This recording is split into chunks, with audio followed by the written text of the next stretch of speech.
Reborn in the college entrance exam hall, I desperately ran outside, because I knew, in just 2 hours, the apocalypse would arrive. In my previous life, I fought through hordes of zombies to return home, only for my father to knock me unconscious and sell me to the neighbors in exchange for food. Evelina, be obedient, your aunt is still carrying your little brother in her belly. In the end, unable to bear the humiliation, I struggled and jumped off the balcony. At the last moment before consciousness faded, I heard my stepmother touching her belly and complaining to my father, wasn't it just asking her to sleep with someone for one night? Can't even handle such a small thing, what a worthless burden. When I opened my eyes again, I had returned to the time before the apocalypse. Hey, classmate, it's not time to hand in the test yet. The invigilator was stunned and quickly came over. But I ignored them, clutching my stomach as I ran out. I can't hold it in anymore, teacher. The classroom immediately erupted into chaos. Opal laughed exaggeratedly.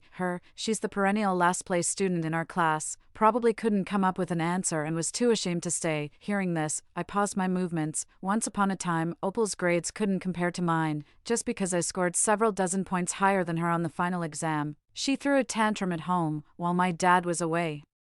My stepmother Marigold secretly pinched my flesh. The more I cried, the harder she pinched, until one time, I couldn't hold it in and told my dad, only to be tearfully framed by Marigold, who claimed I was stealing money from home and she was just disciplining me. Later, she cried again about how hard it is to be a stepmother and even threatened to divorce. My dad got a headache from the noise and simply gave me a slap. Since then, I've become much more silent at home. Marigold kept finding new ways to make me work, yet spent a fortune sending her own daughter to cram school. As a result, the gap between me and Opal grew wider and wider. At this thought, I instinctively glanced back at Opal. Her mocking smile still lingered on her face, with a gleam of triumph in her eyes. For the last time, let this be your final moment of triumph. I took a deep breath and then rushed out of the examination hall without hesitation. 2. To maintain order in the examination hall. The invigilator had no choice but to let me leave with a stern face. As soon as I left the classroom, I immediately started running. There were only 2 hours left before the apocalypse would arrive. In my past life, to get food for Marigold and her daughter, my father personally knocked me unconscious and sold me to the neighbor downstairs. With my hands tied behind my back, I could only kneel on the ground begging desperately. But my father turned a deaf ear. His eyes fixed only on the food in the neighbor's hands. Only 2 packs of instant noodles for one night. No way, she's a virgin maiden. It's gotta be at least 5 packs. Don't kid me, what's a virgin maiden worth? There's an internet celebrity downstairs. Just offer food and she'll sleep with anyone. Take it or leave it. 2 packs of instant noodles at most. The two quickly reached an agreement. Like livestock, I was led away by a rope. Hearing my father's utterly cold voice, Evelina, be obedient, your aunt is still carrying your little brother in her womb. That night, I endured endless humiliation in the darkness, my tears soaking the worn-out floor. But being sold, once it happens the first time, there will inevitably be a second, a third, especially after returning home, only to face endless disdain and verbal abuse. Marigold and her daughter ate the food obtained by trading me while mocking me. In the end, unable to bear the humiliation, I struggled and jumped off the balcony, looking at my broken body below. My father frowned in disgust. What a waste of raising you all these years. You can't even do such a small thing right. Opal chimed in agreement, while Marigold even spat downstairs, calling me a worthless burden. The moment my soul floated in the air, I clearly realized I was wrong, and terribly wrong at that. To think I could use my own life to provoke guilt in those scumbags. 3. The moment I stepped out of the examination hall, I let out a long sigh of relief and pulled out a jade pendant from inside my clothes. No one knew that this jade pendant, which looked like it was made of plastic, would actually be a space. Unfortunately, in my previous life, I discovered the space too late. Even with money, I couldn't buy any supplies. I clenched the jade pendant tightly, walking out while familiarizing myself with how to use the space. The space measures 10 meters in length, 8 meters in width, and 3 meters in height, about the size of a classroom. Besides its storage function, time stands still inside. This means whatever you put in remains exactly the same when taken out. Thinking of this, I quickly called the restaurant owner I usually order from. Sweet and sour pork, crispy fried pork, twice-cooked pork, spicy chicken, fish-flavored shredded pork, braised pork belly, sweet and sour fish fillets. 20 portions of each. My phone's balance quickly ran low. Gritting my teeth, I borrowed another few $1,000s from various online lenders. First, I ordered 30 barrels of drinking water from the water station. As for the address, for safety reasons, I directly wrote down the underground parking garage. While the shop owner was preparing meals, I went into a nearby outdoor supplies store and purchased a wilderness survival kit. Price, $19.98. Although the price is a bit high, it's definitely worth it. It includes not only outdoor equipment like tents, emergency blankets, power banks, flashlights, radios, first aid kits, and solar panels, but also provides 2 large buckets of compressed biscuits. I first went to the restaurant to pick up the pre-ordered boxed meal, then quickened my pace and entered a nearby supermarket. Rice, flour, cooking oil, various condiments, mineral water, self-heating hot pot, 8 treasure porridge, ham sausages, cup noodles, pure fruit juice drinks, paper towels, sanitary pads, toothpaste and toothbrushes, change of clothes, portable gas stoves. After all this effort, my legs were trembling with exhaustion, but I couldn't afford to relax, my mind completely focused on checking for any missing essential items. With the apocalypse cutting off water and electricity, forget about taking showers. I threw dozens of wet wipes into the shopping cart in one go, while passing by the seasoning aisle. I happened to catch a promotion on hot pot soup bases. I swallowed my saliva and grabbed 20 bags of each flavor, and of course, couldn't leave out the dipping sauces of various tastes. Around noon, my phone rang. It was my dad, Corbin. Probably came to demand an explanation after finding out I ran away from the exam hall. To avoid wasting time, I directly set my phone to silent mode. Just then, a video notification popped up on my phone. A man's arm appeared to have been bitten by something, with blood trailing all the way, yet he seemed completely unaware, lunging straight toward a nearby pedestrian, biting, gnawing. A piercing shriek rang out. My hand trembled, nearly dropping my phone. Soon, the video was taken down. I tried searching for the term zombie again, but it was flagged as a blocked keyword. Clearly, the zombie virus has already emerged. However, to avoid causing public panic, the authorities are still suppressing information about it. I took a deep breath and raised my hand to hail a taxi. Excuse me, to the nearest farmer's market, please. It wasn't even off work hours yet, so the market was quiet and deserted. With my head lowered, I pulled out a prepared nylon bag from my space and began sweeping through the goods: cabbage, potatoes, onions, corn, sweet potatoes, cucumbers, lettuce, tomatoes. Time was tight, so there was no chance to carefully select. I just asked the vendor to weigh out 20 gin of each. Right next to the vegetable stall was a vendor selling free-range eggs. The price was a few yuan more expensive than regular eggs. I asked the boss to help me pack 2 large boxes. The same goes for various common fruits. Among them, we specifically purchased 10 boxes of bananas. The vendors at the farmer's market all looked at me with curious eyes. I pulled my mask up and rushed towards the fresh produce section again. Boss, give me 20 pounds each of your spare ribs, pork belly, tenderloin, as well as beef and lamb. The butcher widened his eyes, looking me up and down. Young lady, do you run a restaurant at home, buying so much? I nodded vaguely and quickly pulled out my phone to make the payment. The boss couldn't stop grinning when he saw the money hit the account, immediately getting to work, seeing the cold glint of the knives on the cutting board. An idea struck me. Boss, do you sell these knives? The boss frowned. I quickly held up 2 fingers. I'm willing to pay $200. Time passed minute by minute. By the time we left the farmer's market, I was already drenched in sweat without realizing it. I looked up at the sky, dark and gloomy, as if foretelling the impending doom. The phone display showed that there were less than 10 minutes left until the complete outbreak of the previous world's apocalypse. I quickly stopped a taxi to save time. Driver, step on it. I'm in a hurry.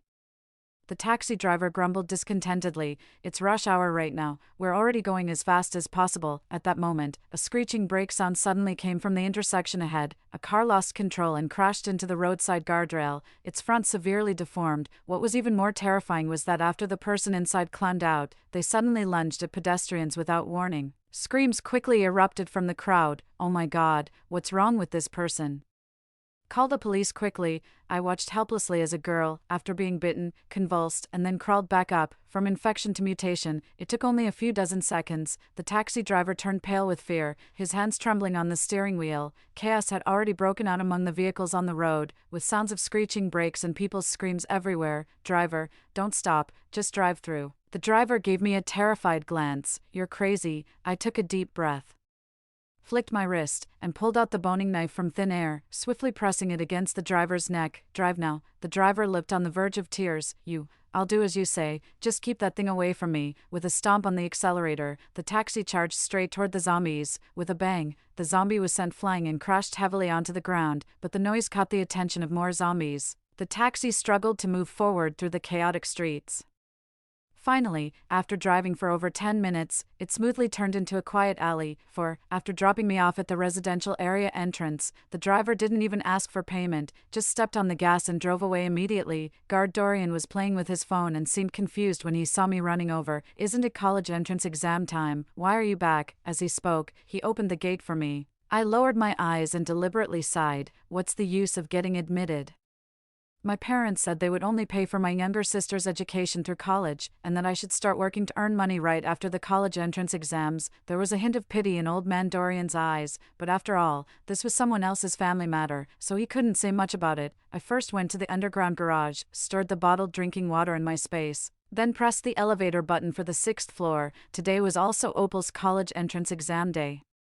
With Corbin and Marigold both waiting outside the exam hall to accompany her, this actually made my next move more convenient. I quickly entered the password. In the kitchen, a several-pound king crab is waving its claws menacingly in the sink. Nearby, there are cleaned perch, chicken wings, and beef brisket, all prepared to celebrate Opal's successful college entrance exams. But now, all these will be enjoyed by me instead. With a wave of my little hand, the fruits and vegetables in the fridge, the rice and flour in the cupboard, and the half-used cooking oil, salt, soy sauce, and vinegar, stir everything in the space. After ransacking the kitchen, I came to Marigold's bedroom, computers, tablets, used old phones, and finally dug out a safe from under the bed. If I remember correctly, all the valuable things in the house are here. Before leaving, I found a miniature surveillance camera from the Wilderness Survival Kit and hid it inside the shoe cabinet in the living room. After finishing all this, I immediately turned around and ran all the way to the top floor of the adjacent building unit. As the college entrance exams approached, Marigold kept assigning me all sorts of household chores. To avoid disrupting my exam preparation, I had to rent this attic cheaply in the same neighborhood, never imagining it would become my only refuge now. The security door was somewhat old. I tried the key several times before finally managing to get inside. Close the windows, draw the curtains, then barricade the door with something heavy. The attic instantly grew dimmer, but I didn't stay idle. I quickly filled the pots and pans I'd brought from home with water, but it's still not enough. After the apocalypse outbreak, water and soil will quickly become contaminated by the zombie virus. To avoid future water shortages, I had to move non-perishable supplies out of my storage space and directly fill it with water. I also took the opportunity to wash all the fruits, vegetables, and even meat in my storage space with clean water. 5. The news online has exploded. Just open any browser, and it's all the same news about the virus spreading. The TV station urgently broadcast a news bulletin. Attention all residents, a new unknown virus has been discovered in our city. Infected individuals show strong aggressive tendencies. All residents are instructed to return home immediately, secure doors and windows, and await further instructions. Repeat again, all residents must return home immediately, close doors and windows, and await further instructions. Upon seeing this message, the neighborhood owners group chat exploded with reactions. Some suspected an alien invasion, while others claimed it was a virus leak. All sorts of speculations emerged endlessly, with some even posting photos of their stockpiled supplies. I frowned slightly as I looked at those screenshots flaunting seafood feasts and stocked refrigerators. Human nature is unpredictable in apocalyptic times. I'm afraid those people haven't realized how much trouble their current actions will bring in the future.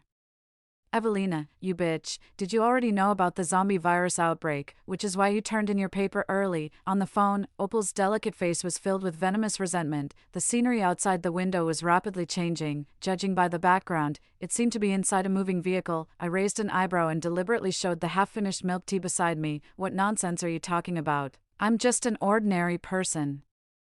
How could I have possibly predicted the apocalypse would come? No matter what, rebirth is my greatest advantage, and I must never expose it.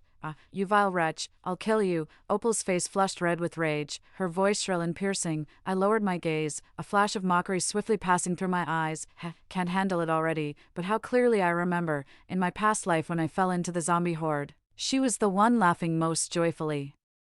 Watching her daughter lose control in anger, Marigold could no longer stay seated. Stroking her belly, she spoke with reproach. "Evelina, this is where you're wrong. You two are sisters. How could you run off and leave Opal behind?" Sisters. Hearing those two words, I immediately burst out laughing. She stole my room, hid my homework, and led her friends to bully me at school. Every single one of these things, which one wasn't done by her? So now you're saying she's my sister? Marigold's face stiffened, and as she tried to make further excuses, Corbin directly interrupted. "We're all family. Why fuss over such trivial matters? Just come back honestly, and I'll pretend this incident never happened. By the way, there are man-eating monsters everywhere outside now. When you come back, remember to buy more supplies so our family won't have to risk going out again." So this was the real purpose of coaxing me to come back. I curled my lips and slowly uttered a few words. "I refuse. Let him and the Marigold mother-daughter pair rot in their own filth. If they get so much as a grain of rice from me in this lifetime, I'll admit defeat." 6. The zombie virus is spreading faster than anyone imagined. In just half a day, the entire neighborhood has fallen. A large group of people behaving strangely emerged out of nowhere, frantically rushing toward the crowd. Anyone who ran slightly slower on the road would be pounced on and bitten by them. When bystanders tried to pull them away, several more people ended up getting scratched, from 1 to 10, from 10 to 100, on the streets, by the flower beds, beneath the residential buildings. Everywhere was filled with slaughter and fleeing crowds. In no time, the open space outside the residential area was devoid of living people. A glance online revealed discussions about zombies everywhere. I left comments under the most popular videos. The zombie virus is spreading so fast.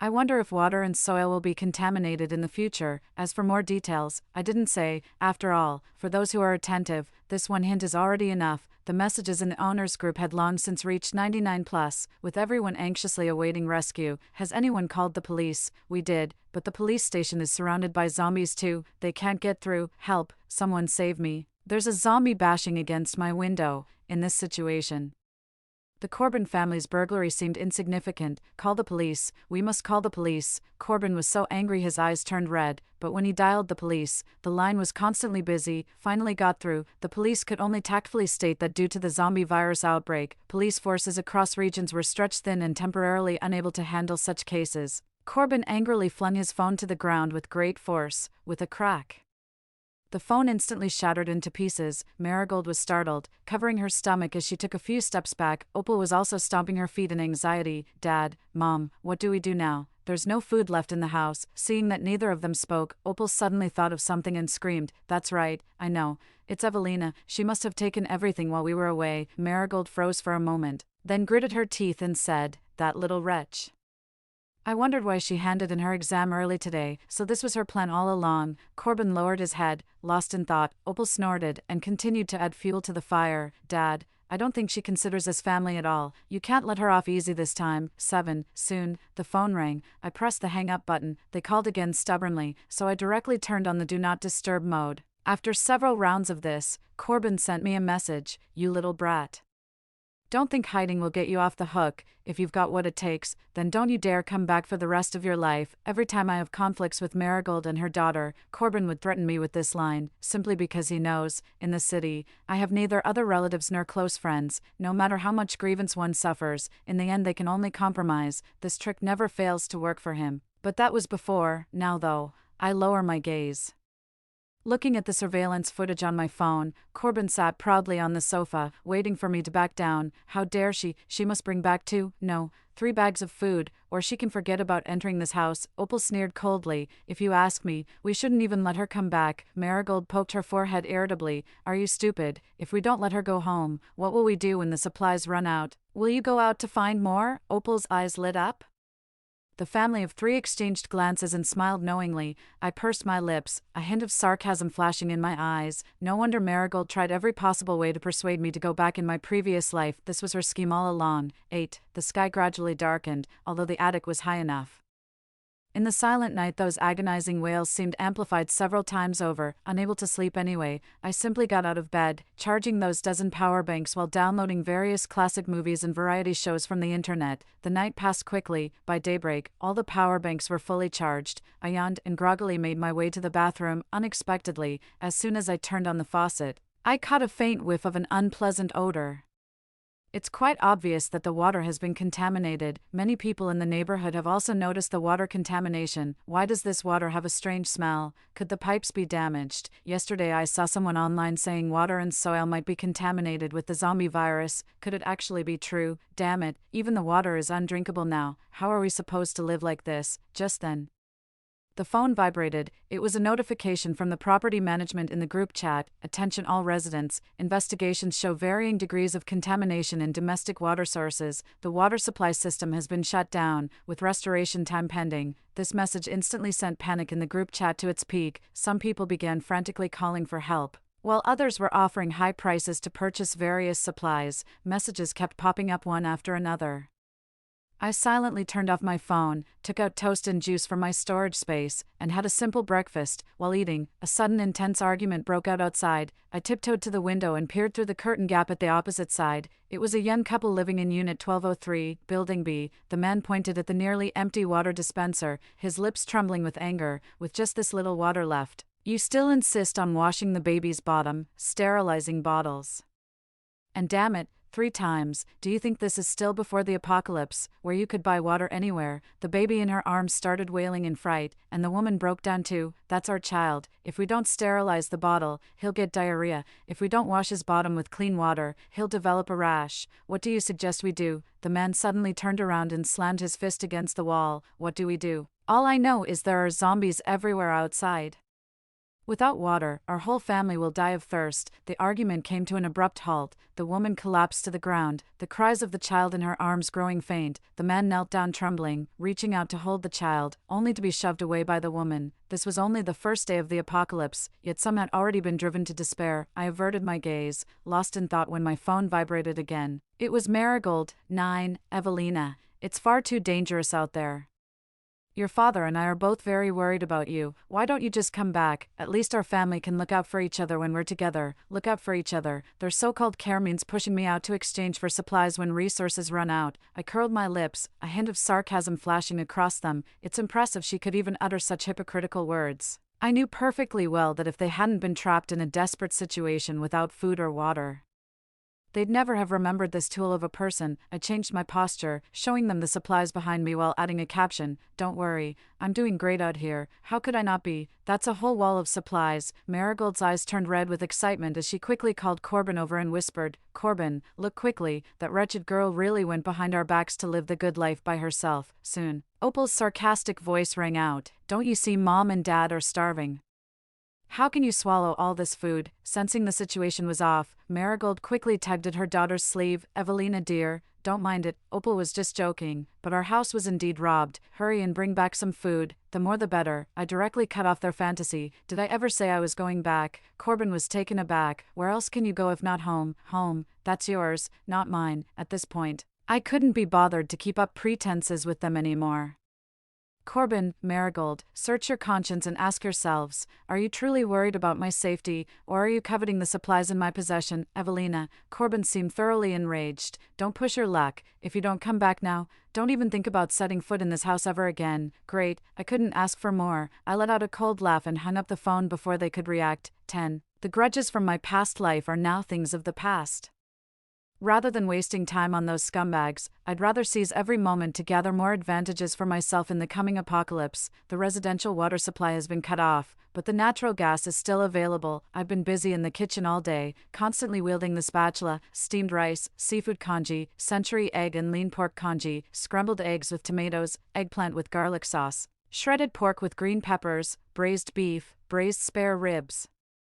They're all simple home-style dishes, with each pot serving generous portions, while it's still steaming hot from the pot, directly stored in the space. Now that the apocalypse has just begun, most people haven't fallen into desperate situations yet. We must take this time to cook the meals, try to minimize cooking in the future to avoid attracting unwanted attention. In the afternoon, continue the battle with various flour-based foods, steamed buns, rolls, stuffed pies, and Shao might take turns making appearances. The last basket of soup dumplings came out of the steamer well past midnight. I lay in bed, too exhausted to even move a finger. That sleep was exceptionally sweet. At daybreak, the growls of zombies echoed outside again. I sighed and resignedly got out of bed, continuing yesterday's work. 11. In the following days, the number of zombies kept increasing. Many buildings and facilities were destroyed. Even though the government urgently dispatched people for repairs, often as soon as one place was fixed, problems would emerge elsewhere. Even more terrifying than the power went out, people initially held on to the hope that the apocalypse would soon pass, but as the catastrophe persisted, more and more people had to risk venturing out to scavenge for supplies in order to survive. Yesterday afternoon, the young couple living across the way went out under cover of darkness to search for supplies and never returned. I sighed, though it weighed on my conscience. I knew I was just an ordinary person powerless to change anything. Corbin called me several more times, annoyed. I directly blocked their numbers. After all, constantly watching their act was quite exhausting, just like in the previous life. To fill his stomach, Corbin once again resorted to selling his daughter. Only in the previous life it was me who got sold, but in this life it became Opal. Opal, who was spoiled and pampered since childhood, naturally couldn't accept this decision. Why should it be me? That bitch Evelina has hoarded so many supplies. Go after her instead. Opal screamed and stepped back. I stared at the phone screen, watching her smash the living room vase violently onto the floor. Porcelain shards flew everywhere. Corbin's palm landed heavily on her face. How dare you, rebel? After eating our food and drinking our resources, it's your duty to make sacrifices for this family when it counts. Opal's face swelled up rapidly. Seeing this, Marigold instinctively shielded Opal behind her. Honey, spare Opal. She just turned 18. Spare her. Corbin scoffed disdainfully. If we spare her, should our whole family starve to death? Marigold's hands fell limply. Both parties quickly reached an agreement. Marigold was already weak from pregnancy, and under the sudden shock, she suffered a miscarriage. Corbin, finding it inauspicious, dragged her from the blood-stained sofa all the way to the balcony. Can't even bear a son and still wasting food. You'd be better off dead. As the last piece of bread disappeared into Corbin's mouth, the final glimmer of light in Marigold's eyes faded away. The next day, with cold indifference, Corbin tossed Marigold's corpse off the balcony, leaving it to be devoured by zombies. Watching the scene unfold on the surveillance feed, I couldn't help but shudder. In truth, Corbin is the most cold-hearted person in this household. Even someone as hypocritical and harsh as Marigold still holds a mother's love for her daughter, yet in Corbin's eyes, even his own daughter whom he doted on since childhood is nothing more than a commodity to be traded at will. 12. I never saw Opal again. Nor did I know what became of her, but for me, it doesn't matter anymore. The neighborhood owners group chat is noisy and quarrelsome every day. At first, they cursed the apocalypse for leaving no way to survive, then they cursed the property management for inaction, and now, even neighbors who don't lend them supplies get cursed. The verbal battles in the group keep escalating. Someone threatened to resort to robbery if they couldn't borrow supplies, even publishing a list titled Stockpiling Big Shots in the group chat. That very night, several households were robbed. Corbin carried the stolen supplies back home. Being alone, he specifically targeted elderly people and single women, but he wasn't feeling great either. The old lady in apartment 302 wielded her cane with terrifying vigor. Having run too slowly, he got whacked several times. Scenes like this played out almost daily in the neighborhood. I grew increasingly cautious, keeping daytime noise to a minimum and even avoiding turning on lights at night. Occasional screams could be heard from the residential area. I couldn't hear it clearly, but the zombies downstairs seemed summoned, surging toward one direction in a dark mass before slowly dispersing. Several more days passed like this. The number of zombies in the residential area doubled. Some came from outside, but more were transformed from the residents of the community. If at first it was just a shortage of supplies, but as the apocalypse progressed, the weather became increasingly bizarre. Sometimes daytime temperatures would soar above 40 degrees, only to plummet below zero at night. In such harsh conditions, even with the government's determined rescue efforts, the number of zombies continues to surge every day. 13. Another week passed, and people began conducting door-to-door sweeps. Corbin got into a conflict with them and was slashed in the shoulder by their knife. The wound wasn't originally very deep, but before sweeping the building, that person deliberately smeared zombie blood on the blade, and Corbin got infected just like that. I watched the scene quietly. I thought seeing his downfall would bring great satisfaction, but clearly, that wasn't the case. As night fell, over a dozen more corpses gradually appeared downstairs in the residential area, with sharp eyes. I noticed those corpses were somewhat mutilated, with fleshy parts seemingly carved away. Realizing a certain possibility, I was instantly overcome with horror. They dared not kill zombies, yet wielded their butcher knives mercilessly against their own kind. If this continues, it likely won't be long before those demons discover the attic's existence. That night, after erasing all traces of life from the attic, I silently returned to room 602, the place where I once lived. I was all alone. with no need to confront those people head-on. Besides, the attic was small and cramped. Those people would probably just do a quick inspection and leave, and I just need to wait for them to finish the inspection before going back. 14. Half a month passed in the blink of an eye. During that time, those demons also left the neighborhood. After all, staying would mean supplies would eventually run out one day. So it's better to venture out and find a way to survive. When I realized they were leaving, I could hardly wait to buy firecrackers to celebrate. They're finally gone. During this time, I couldn't sleep at night, and even in my dreams I was outwitting those people. Now I can finally breathe a sigh of relief. To celebrate, I took out the king crab I'd been treasuring in my space for a long time and luxuriously prepared it 3 different ways. The spicy stir-fried crab legs were crispy outside and tender inside, while the crab roast steamed egg melted in the mouth. The remaining crab body was thrown into a clay pot and simmered into a thick seafood congee. Finally, it was paired with a refreshing and palate-cleansing glass of lemon tea. I sat by the window, enjoying delicious food while peering through the gaps at the zombies wandering below. At this moment, the food was not just a treat for the taste buds, but also a comfort for the half-year of constant fear. However, I didn't dare to indulge too much. After all, those demons may have left. But there's no guarantee other survivors aren't hiding in the neighborhood. Caution should still be the top priority. Thus, after a lavish seafood feast, I returned to my previous lifestyle. 15. Autumn passed and winter came. In the 5th month since the apocalypse began, temperatures plummeted, leaving a thick layer of snow on the ground. I didn't dare to collect it. First, I'm afraid the snow might contain the zombie virus. Second, I'm worried that collecting snow might expose the existence of the attic. However, one early morning, I still noticed a patch of snow missing downstairs. Clearly, there are other survivors hiding in the neighborhood. The weather is getting colder. The nighttime low temperature even reached -50 degrees. The square downstairs was completely buried in heavy snow. The zombies froze stiff, not only slowing their movement but also making their bodies much more brittle.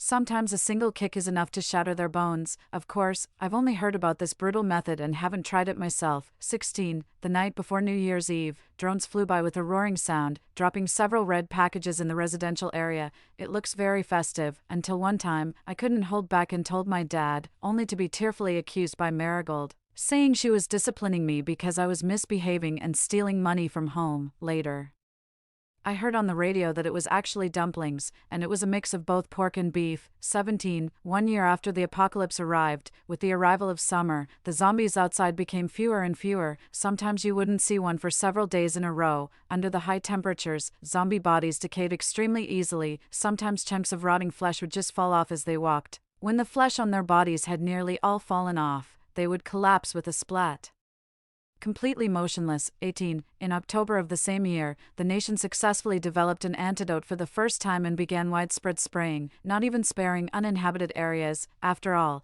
this virus affected not only humans but also water and soil. Another year passed, and the toxicity in the soil and water sources completely degraded, allowing the nation to resume production. Shortly after, power and internet services began to be restored, and many people wept with joy online. On the day the internet was restored, I stared silently at the flood of loan repayment reminders appearing one after another. But don't panic, after rummaging through the space for a long time, I finally found the safe that had been forgotten in the corner. Inside, along with 100,000 in cash, were several 100-gram gold bars, more than enough to cover the loan. Story 2. The extremely hot apocalypse with a temperature of 80 degrees descended suddenly, due to the shortage of supplies.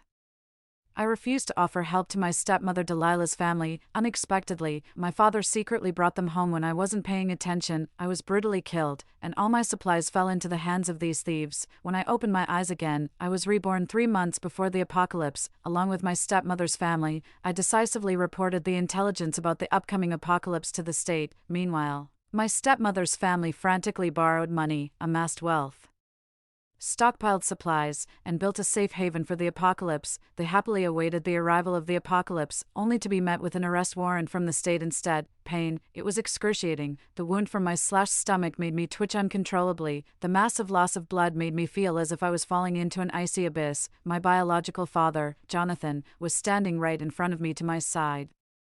He watched indifferently as I was brutally killed by my stepmother and her 2 children. Josephine, didn't you expect this? Your father brought us back again. I'm much more important to him than you are. Sister Jonathan, stop struggling. I can barely hold you down. Since you're not willing to share the supplies, we have no choice but to send you on your way. I never imagined that my only blood relative would, for the sake of 3 outsiders, Invite disaster into our home and heartlessly turn the blade on me. Don't kill me. I woke up with a start and found myself lying in my bed at home, my body already soaked in cold sweat. Subconsciously, I reached out to touch my stomach. Thankfully, it was intact. When I came to my senses, I picked up my phone and checked the date. I realized I had returned 3 months before the extremely hot apocalypse. 3 months later, the atmosphere would be damaged by an unknown substance, and the weather would suddenly turn abnormal. The temperature would soar by 40 degrees Celsius in just half a month, and tens of thousands of creatures would be literally baked to death. The world would plunge into complete chaos, and human sanity would be lost along with it.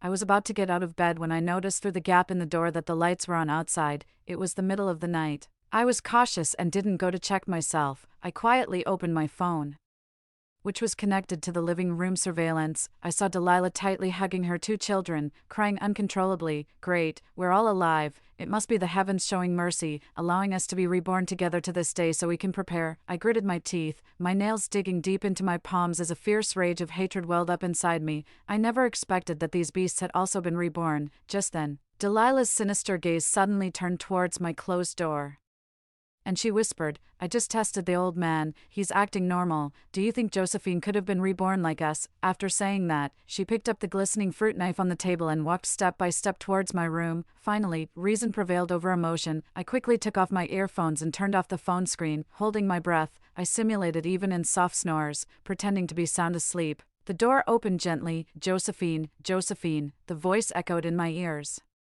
The voice that usually sounded gentle and delicate now sounded like the whispers of a demon. Her breath on my ear made the hair all over my body stand on end. Seeing that I didn't respond, Delilah muttered to herself, she really seems to be asleep. I was overthinking, how could someone I killed with my own hands in the last life deserve to be reborn? Then she added greedily, but Josephine, you really are tender and fragrant. I got goosebumps all over my body. The door slammed shut.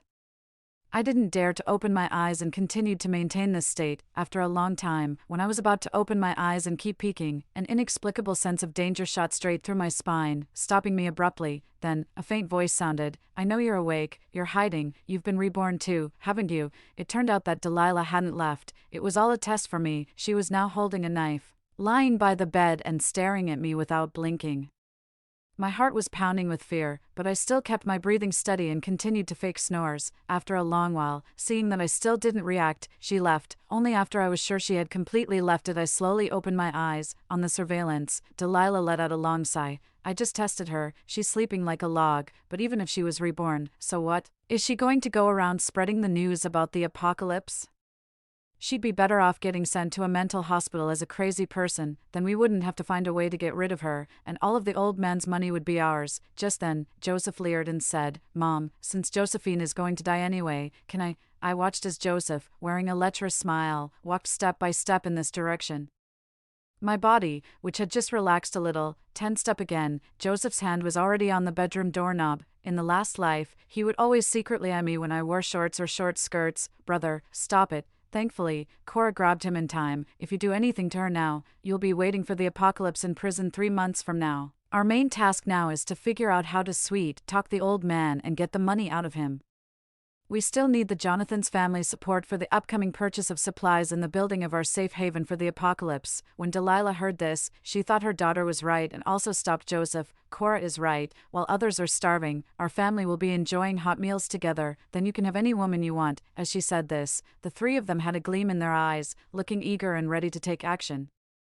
I knew that Cora loved reading apocalypse novels the most. She would occasionally share them with me, stories about building safe havens and stockpiling endless supplies. While others were fighting each other, one could enjoy a comfortable life in the safe haven. It sounded so pleasant. Delilah came to my home with her 2 children 5 years ago. Over the years, Delilah had never competed or fought for anything. She devoted herself to taking care of the old man, dutifully playing the role of a virtuous wife. Joseph and Cora also behaved themselves and never crossed the line. I took full control of the company. Gradually, I accepted them. Now I see that it was all an act. Maybe they had been plotting to get our family's assets in the last life. Fortunately, God gave me another chance at rebirth. This time, they are in the open, and I am in the dark. I'm looking forward to their next moves. They will definitely pay the price. The next morning, Just as the sky was beginning to lighten, I rushed to the company. Using all my resources, I finally managed to meet Professor Mark. The old man sitting in front of me had a kind and amiable face, and his eyes exuded a glint of wisdom. He motioned for me to sit down and asked gently, "Young lady,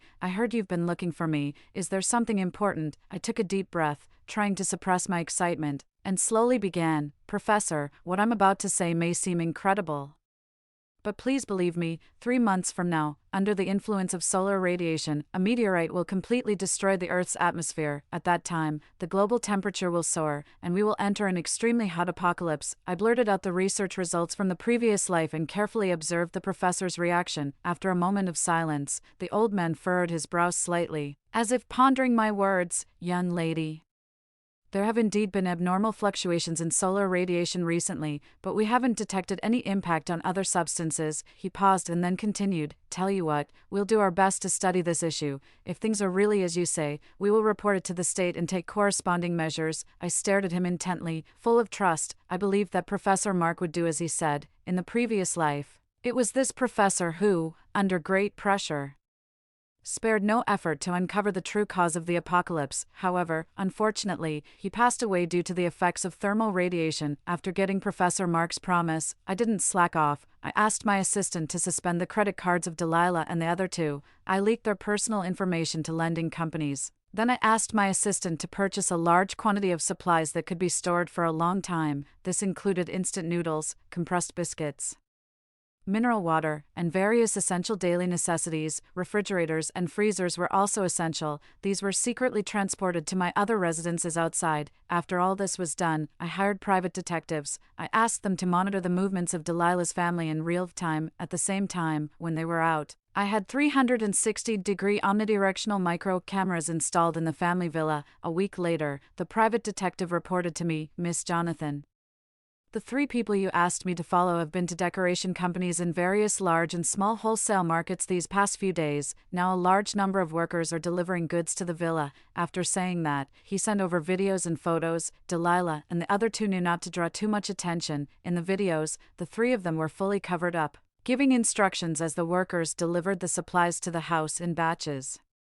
The old man was not visible in the videos. I just watched their actions quietly. Buy more, I thought, the more the better. When they found out there was no money in their cards, they would fall right into the trap I set for them. "Miss Jonathan, there's no money in this card. Would you like to use another one?" The deliverman's words stunned Delilah. She quickly took out several more bank cards to try to pay. The result was the same. "Insufficient balance," Delilah said angrily.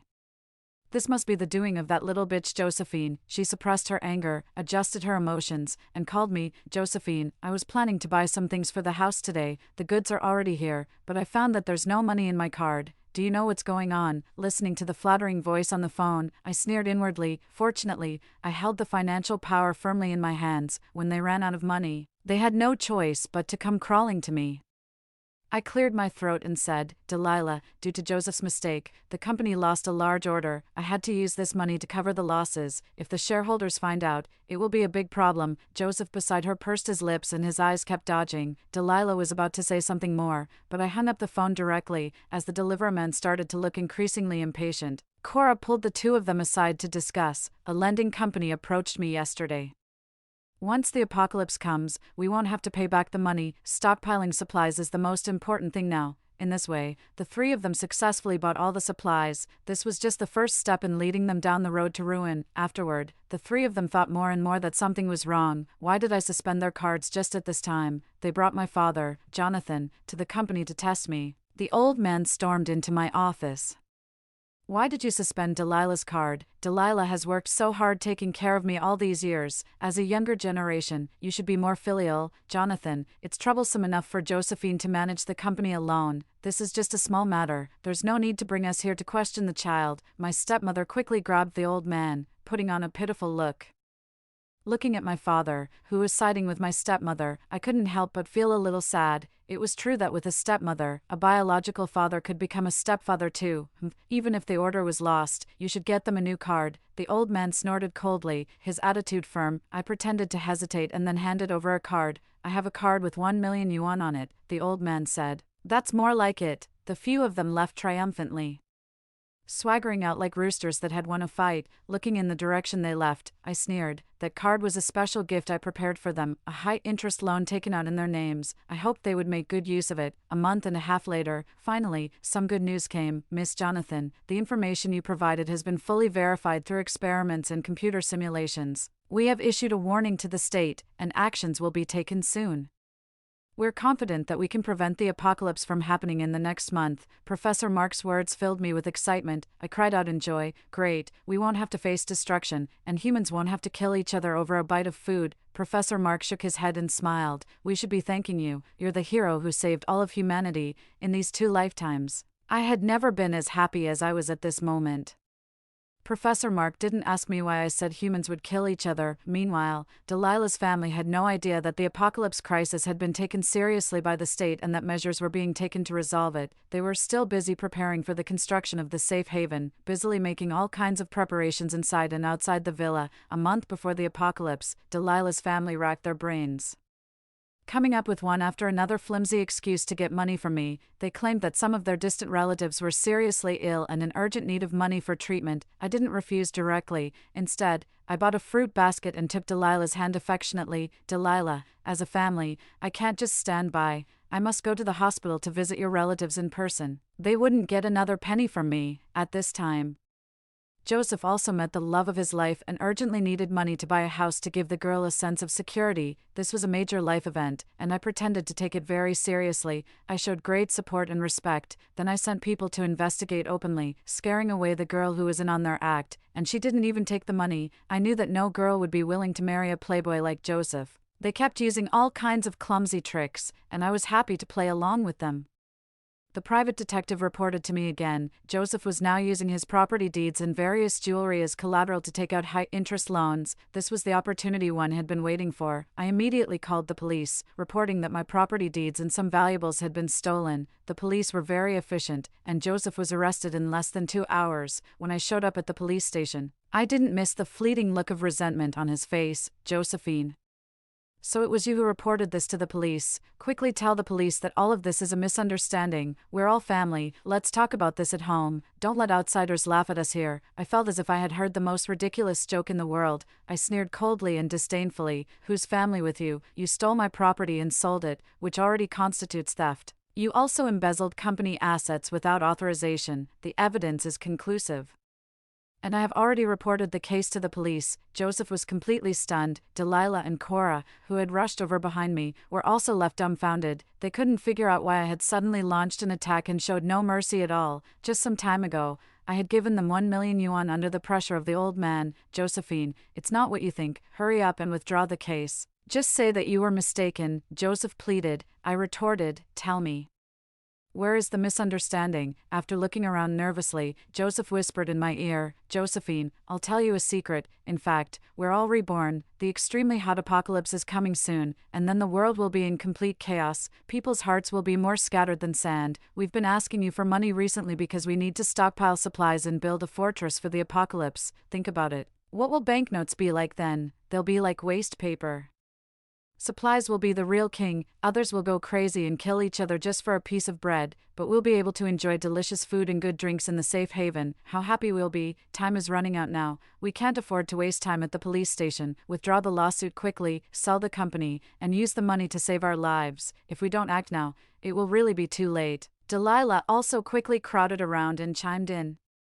I know all of this sounds incredible, but Josephine, you must believe us. We're doing all of this for your own good. If the extremely hot apocalypse doesn't come in 3 months, you can send us back here. I promise I won't complain at all. This family was convinced that the apocalypse was definitely going to arrive. Then their family would be able to do whatever they wanted with the supplies. I was really curious. If they knew that the apocalypse wasn't coming and everything was normal, what kind of expressions would they have? I started looking forward to it. You're reborn. Then why were you the only ones reborn and not me? I sneered and questioned. The corners of their mouths twitched slightly, and their eyes wandered, which was clearly a sign of guilt. Of course, they couldn't tell the truth. Josephine, in the last life, you accidentally died while saving your father. After we were reborn, we decided to make up for the debt we owed you, Delilah said. Pretending to shed a tear, Joseph also sighed beside her. Enough. Do you think you can get away with it by acting crazy? I can withdraw the case, but there's one condition. I looked at them like they were fools. What condition? I'll agree to any condition. The three of them lit up with hope. I want you, Delilah, to leave my father, then I'll withdraw the lawsuit and let it go, or make up the company's accounts within 3 days. What? Delilah's expression changed instantly, and she shrieked sharply, I don't agree. I've taken care of your father for a full 5 years. Why should I leave? The truth was probably that if she left now, it would be difficult for her to embezzle money and build the safe haven later. Then there's no room for negotiation. I turned to leave. Hey, Josephine, wait a minute. Delilah was anxious and quickly said, Josephine, does your father know that you want me to leave? Was she threatening me? Seeing that I stopped in my tracks, she thought she had found my weakness and said triumphantly, Josephine, your father probably doesn't want me to leave. Remembering that in the last life, my biological father had actually killed me with his own hands for such a person, I certainly couldn't show weakness either. You've always pretended not to compete or fight in front of the old man. If he knew that your precious son had secretly embezzled public funds, do you think he would still side with you? Delilah suddenly deflated like a punctured balloon and hesitated. Joseph clearly saw that his mother was compromising. He roared loudly, Mom, you can't give up on me. Once the apocalypse arrives, I'll die here. The policeman beside them looked at him like he was a fool, but it didn't matter. Cora stepped forward and took her brother's hand, whispering in his ear, the safe haven hasn't been built yet. Give me and Mom some more time. Brother, you'll just have to suffer and stay here for a while. When the time comes, you can escape in the chaos, and we'll wait for you in the safe haven. I stood at the door and watched them perform this act of motherly kindness and filial piety. It must not feel good to be abandoned by your own mother, after a long time. Delilah came up to me with a look of resentment and said harshly, Josephine, we gave you a chance. Just wait to die of thirst, hunger, and be roasted to death by the sun later. The corners of my mouth curled up slightly, and I mocked, weren't you talking nonsense about the extremely hot apocalypse coming? Do you still have the time to curse me now? Hearing this, Delilah gritted her teeth and left silently. After I left, Cora said resentfully, Mom, are we just going to let that bitch go? Delilah said with a dark face, when the apocalypse arrives, that little bitch will definitely come and beg us, then we'll torture her properly. In the following days, the private detective kept sending me news about the mother and daughter. With my obstruction, they couldn't get much money from the old man either. They sold everything they could, including the house, car, jewelry, and bags. They also borrowed money from all their relatives and friends, in order to get the money smoothly. They offered very high interest rates.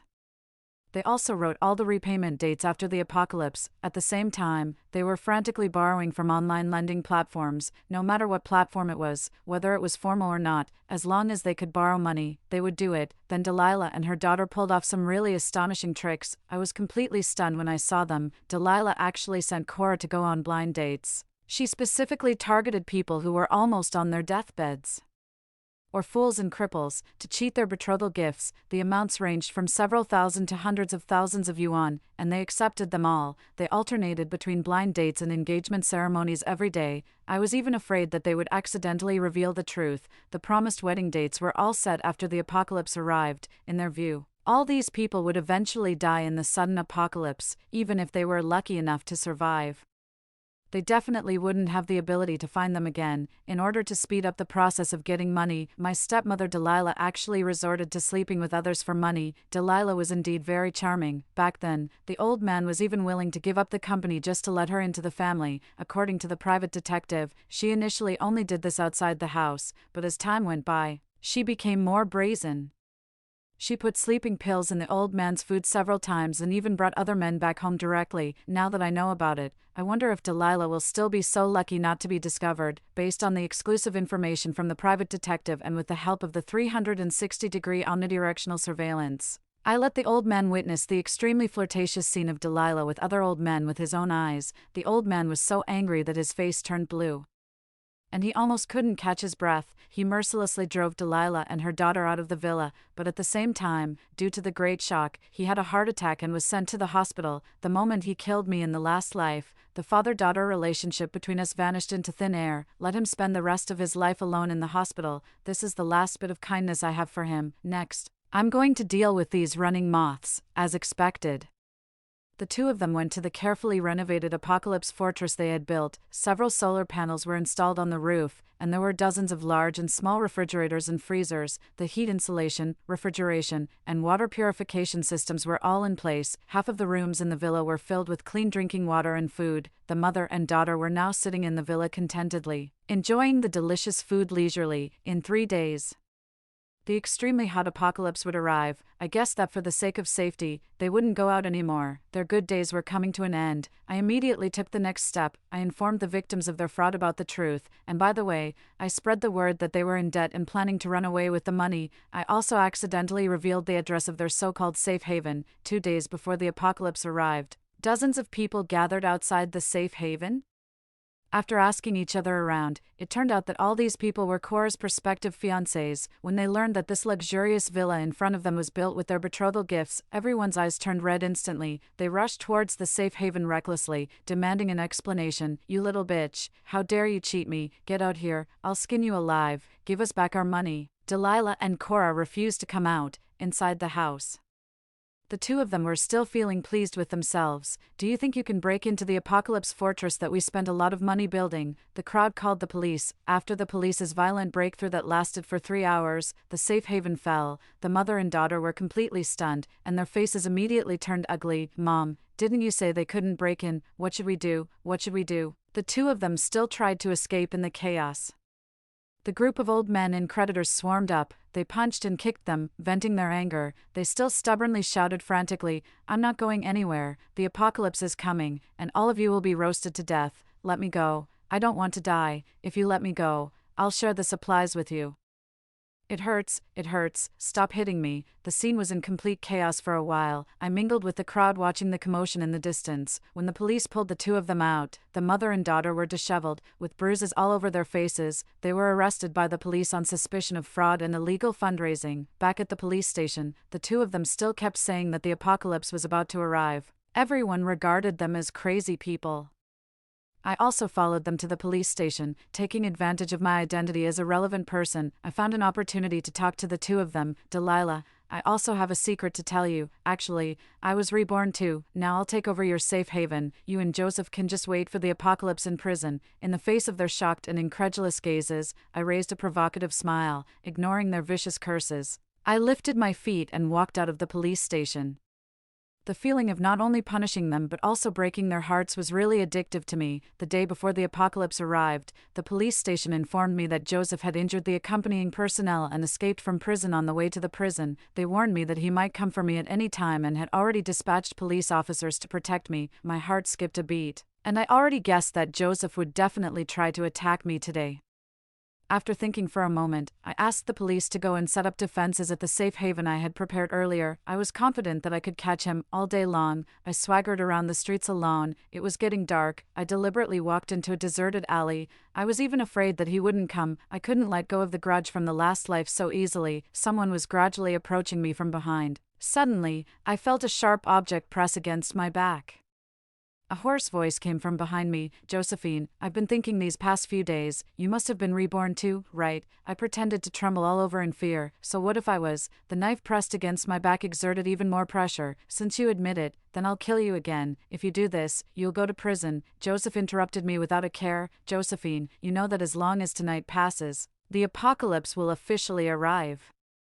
Not to mention that I escaped from prison. Even if I kill you right now, no one will care. As long as you don't kill me, I can take you to my safe haven." The man was silent for a moment, then continued to press the knife against me, signaling for me to lead the way. I talked to him all the way. "Joseph, don't you care about your sister and your mother?" Joseph replied coldly, "They abandoned me first. I'm also entitled to a share of the supplies over there. I'll go find them later."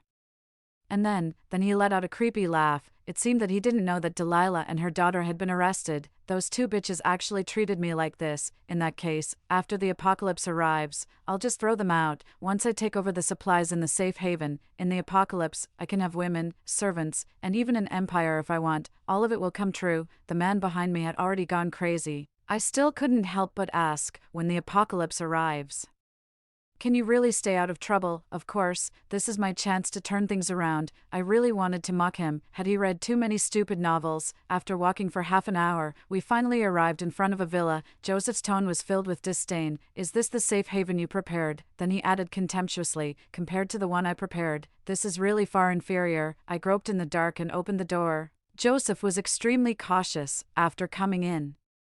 He locked the door tightly to prevent me from running away. With the knife still pressed against my back, he searched several rooms one after another. After confirming that it was safe and seeing the abundance of supplies, he started to feel complacent. In order to speed up the search and expand the search range, he gradually loosened his hold on me. I seized the opportunity. When he was distracted, I exerted all my strength, broke free from his hold, and ran forward. I shouted loudly, "Now!"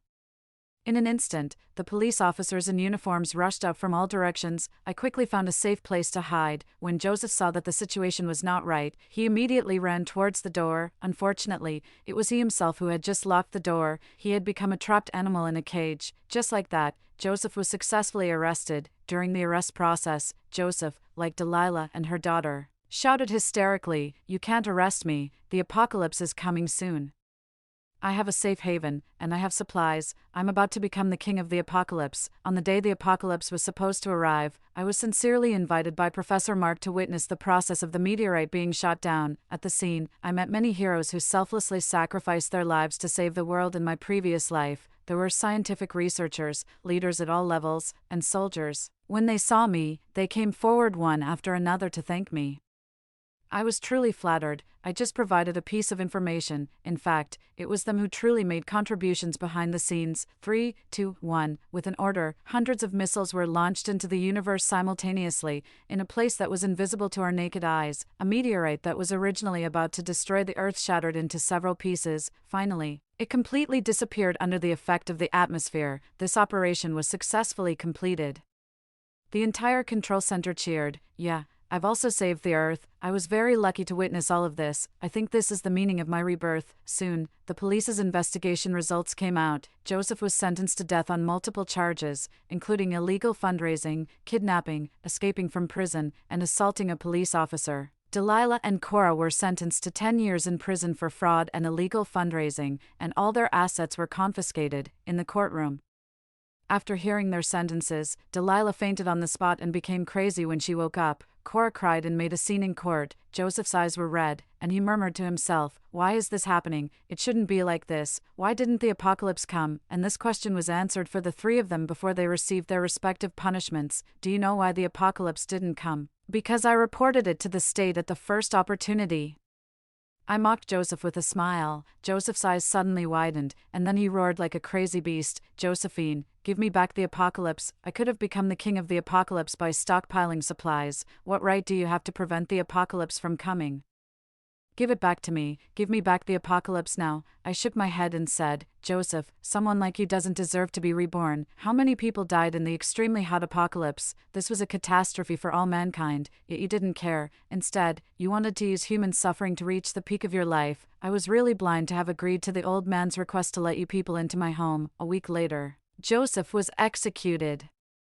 My stepmother was sent to a mental hospital because of her madness. Due to her criminal record, she was looked down upon by everyone. She was often covered in excrement and urine and was left unattended. Her life was more torturous than death. Not long after Cora was released from prison, she degenerated. Finally, she contracted a venereal disease, her body festered, and she died in a corner where no one cared. As for me, because I reported the information about the apocalypse to the state, I successfully prevented the apocalypse from coming and was awarded the first-class merit. The stock price of my company soared as a result, reaching another peak. I donated the surplus supplies stored at home to poor areas. I established a foundation to fund national scientific research projects. Extra 1. The extremely hot apocalypse in the previous life. The news broadcast kept repeating, "Recently, our country has once again experienced extremely high temperatures.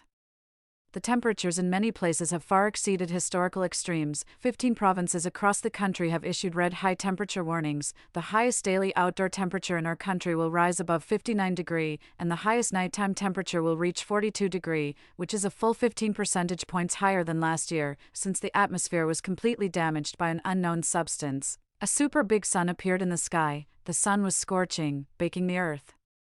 People were panicking, and rumors were spreading everywhere. In areas directly exposed to the sun during the day, the air temperature reached above 59 degrees. Humans began to rest during the day and go out at night, but such days didn't last long. The temperature suddenly soared, and the outdoor temperature reached 80 degrees, almost boiling. The power supply across the country was also declared to be in an emergency. The scorching sun combined with the power outage. This terrifying and huge crisis soon swept across the globe. It was like a furnace on Earth. Death, diseases, and even plagues all came one after another. The corpses turned red, and all the organs were cooked, emitting a strange smell. With just a swipe of the hand, the skin and flesh could be easily separated from the bones. In less than half a day, the body would evaporate into a well-cooked mummy. Order collapsed. Human willpower and moral sense became extremely weak at this moment. Extra 2. Joseph, when the apocalypse arrived, that bitch Josephine actually drove us out. I had no choice but to take my sister and mother and frantically raid supermarkets. Even so, the supplies we got were still very scarce. The high temperature weather annoyed me so much, I couldn't help but fantasize that if only I could be reborn, then I could stockpile a large amount of supplies. Seeing that there was very little food left, suddenly, an evil thought took root in my mind. I found my sister and mother. The food and water at home are almost gone. We'll have no choice but to die then. I have a way for us to survive. While Josephine was out looking for supplies, I secretly took them to see Jonathan. My mother pretended to be pitiful in front of him, played the victim, and whispered in his ear. He actually let us in. Jonathan is not a good person either. He actually watched as we killed and dismembered Josephine. Unfortunately, the supplies didn't last us a few days, so we had no choice but to turn our attention to that old bastard Jonathan. It's really ridiculous. He begged us to spare him before he died. The moment we killed Josephine, he should have understood that it would be his turn sooner or later. I never expected that my only relative. We can't hold on much longer. Now the nighttime temperature has also started to reach 59 degrees. It feels like flames are about to burst out of my body. Why are my hands and legs so wrinkled? If only I could be reborn. This thought kept repeating in my mind before I died. Rebirth, rebirth, extra 3, Josephine. On the night I was reborn, I couldn't fall asleep all night. I spent half the night planning what useful things I should stockpile, but there was a question that kept lingering in my mind. Can I really stay out of trouble in this apocalypse? In the end, I decided to report it to the state. This disaster could be avoided by mankind. Story 2. My cousin Aria, who lives with us, seems to embody a saintly persona. As the extreme cold apocalypse approached, she announced in the community chat that our house had food. Neighbors, blinded by hunger, swarmed our door, and she gave away all our food. My parents starved to death, yet she secretly hoarded a cupboard full of instant noodles, unwilling to share even a single packet. She also insisted on sheltering 2 desperate men looking for warmth. When the men turned violent, she pushed me out to appease them and protect herself. Not only was I humiliated, but I also became their source of sustenance, helping them survive the cold spell. After surviving, it was only natural for Arya to inherit our house and money. Her image of selfless kindness even caught the eye of a wealthy heir, and she married into a life of luxury. If she wants to play the saint again, I'll make sure she gets her wish. This year is colder than usual. Let's buy more New Year goods and try to stay indoors as much as possible. Watching my neatly dressed parents ready to go out shopping, it felt like a dream. I realized I had been reborn a week before the cold wave, on the day they went out to stock up on New Year goods. Meanwhile, my orphan cousin Arya lay on the couch playing video games, uninterested in stocking up. It's always better to eat fresh food. It's not like we can't buy it. Indeed, she said that, but when the cold hit, she was the first to consume our food and even gave it away to others, earning the title of a hero in desperate times. Then, as I watched my parents starve, she justified it by saying they were old and should give the younger ones a chance to live. Later, she even sheltered 2 criminals to gain their favor, pushing me out and claiming the need for fresh food. Not knowing when the cold would end, I became their captive food source. They didn't kill me right away but took fresh flesh from me daily to cook. With each cut, I was left with countless wounds, in agony.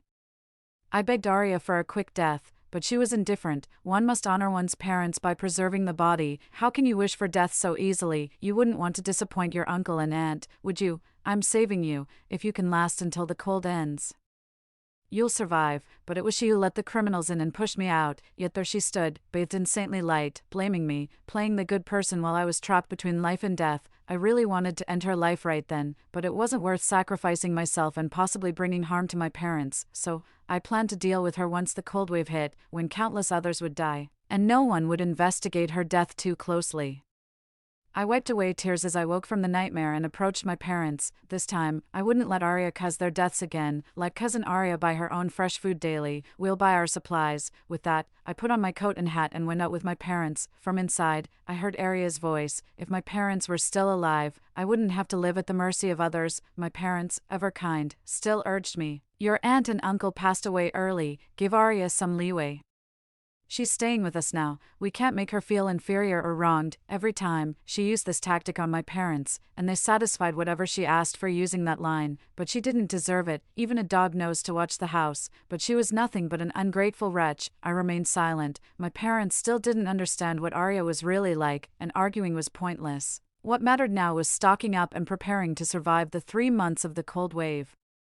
When the cold first hit, everyone underestimated it, then thought it was the apocalypse, losing their humanity, but the cold only lasted 3 months. Surviving that was all that was needed. Those who committed atrocities during those months could start anew once it passed. The snow covered all sins, but why should those who did evil thrive on the bones of others? This time, they would pay with blood for blood, to appease Arya. My parents bought her a bunch of her favorite snacks. I ignored them. Focusing instead on our survival, my self-sufficient contacts arranged to buy meat and vegetables, having them delivered to our house in the middle of the night. In such cold weather, people are reluctant to deliver at midnight, but I persuaded them with a generous payment. We live on the first floor and paid extra for a garden and a basement when purchasing the house, while my parents and Arya were asleep. I had everything moved to the basement. The basement is usually used for storage, and family members don't typically go there, so they won't find out. It's mostly filled with Arya's junk. Over the years, she suddenly wanted to learn the piano, then the guitar. She always wants to follow whatever others are doing, no matter the cost, and throws a fit if she doesn't get her way. She complains about being mistreated by her uncle and if she doesn't get what she wants. In the end, all the stuff we bought ended up gathering dust in the basement. It was a good opportunity for the movers to clear out all that trash. Eventually, her trash would be thrown out too. Now the basement is fully stocked with food, along with coal for heating and various emergency medicines. By the time everything was finished, it was nearly 5 a.m., and there were still workers coming over during the day. The house needs to be reinforced, with the cold wave lasting 3 months. Human malice is at its peak, and I have to be fully prepared. I could hide the hoarding of supplies during the night, but the renovation couldn't be concealed, so I told my parents I received my year-end bonus and wanted to renovate the doors and windows. In reality, during my 4 years in college, I had been working part-time and saving money to start a business with friends, and our small company has been stable for the past 2 years. I never mentioned it because I was worried about Arya, who only knows how to leech off others. Hearing my parents lament over the money I spent on the house, she felt it was a dig at her. She sarcastically remarked, "The money and house left by my parents are enough to support me, and besides, jobs aren't that easy to find. You've only graduated for 2 years. How could you have so much money? It wasn't earned through shady means, was it? Don't end up embarrassing your uncle and aunt." I wouldn't want to live in a house renovated with dirty money. Upon hearing this, I was furious and grabbed her by the collar and dragged her outside, throwing her out like a stray dog, and even slapped her. "You freeload in my house and never chip in, but your mouth never stops running." Disgusted, "You'd better leave. The debts your parents left aren't even enough to cover your expenses. Don't you have any sense? I can't kill her, but that doesn't mean I can't beat her." I closed the door, and Arya, furious, started a tantrum, running out to the community in her pajamas to play the victim. Ever since she was young, whenever she's upset, she runs out and cries, making it seem like she's being mistreated. Passers-by would look and point, and she'd put on a pitiful face, claiming her parents were gone and her uncle and aunt had kicked her out after taking her money, making everyone think we were the villains. This time, my parents didn't go out to coax her. My mom was furious. What a waste raising her all these years. And now she even slanders our family. Have I ever spent her money? I've paid off tens of thousands of her family's debts. She's in her 20s and still living at our expense. Zach, she's your niece, you spoil her, but I won't serve her anymore. Over the years, my mom has tolerated Arya for my dad's sake. Truly fed up, my dad is also helpless. If not for the blood relation, who would want to be the scapegoat? As for whether Arya's parents left anything, honestly, her family was dirt poor. And after they died, all that was left were debts. There was only a dilapidated house that sold for a few tens of thousands, not even enough to pay off the debts. If it weren't for my parents' pity, and no other relatives willing to take her in, who would care about her, who knew that after all this, she would turn on them like an ungrateful wolf. Eventually, Arya, freezing outside, shamelessly came back. She still put on a proud facade. "After the new year, I will find a job and move out." I won't bother you anymore. She even bought a few boxes of instant noodles, planning to stand tall and fend for herself. Hilarious, she said this hundreds of times before. Does she even believe herself? But she won't survive past the cold wave anyway. The night the renovation was completed, a heavy snow began to fall. At first, everyone thought it was just a bit colder than usual this year. Until a week had passed and temperatures plummeted to several degrees below zero, people couldn't travel. And there was a shortage of supplies that couldn't even be obtained through hoarding. Power outages began in some areas, and panic gradually set in as people sensed an apocalyptic vibe. Thanks to the substantial stock of New Year goods my parents had hoarded, our family still had plenty of food. Certainly, the food stored in the basement was more than enough for us to weather the cold wave with plenty to spare. Some in the community group had already run out of food at home and began to buy at high prices within the group. I knew Arya had already secretly added these people's accounts. After negotiating a good price, she would take all the food from our house and sell it to the neighbors. Originally, she thought she had found a way to make a fortune and wanted to earn money to prove she wasn't useless. Taking advantage of the time when my parents and I were asleep, she sold all the New Year goods we had hoarded to others at high prices. She played the good person, leaving us to starve. In the end, it led to my parents starving to death, and I was too weak to resist, which allowed her to take advantage of us. This time I got ahead of her. While she was in the bathroom, I moved all the food she had hidden in her room out. It was several boxes of instant noodles she had prepared to show us she wouldn't need handouts, along with a bunch of snacks. I moved all the instant noodles and snacks outside and messaged everyone in the group, anyone who's run out of food at home, come to my house to pick it up. I have plenty to share for free. With my offer of free food, who would want to pay high prices? By the time Arya finished in the bathroom and came out, the last packet of noodles had been taken. She saw the group message but didn't realize that the food I was giving away for free was what she had hidden. It's only my fault for cutting off her source of income. She furiously accused me. Grace, are you out of your mind? Everyone's short on food, and you're just giving it away for free. I feigned surprise. We're all neighbors. Aren't we supposed to help each other in times of crisis, rather than profiting from disaster by selling at high prices?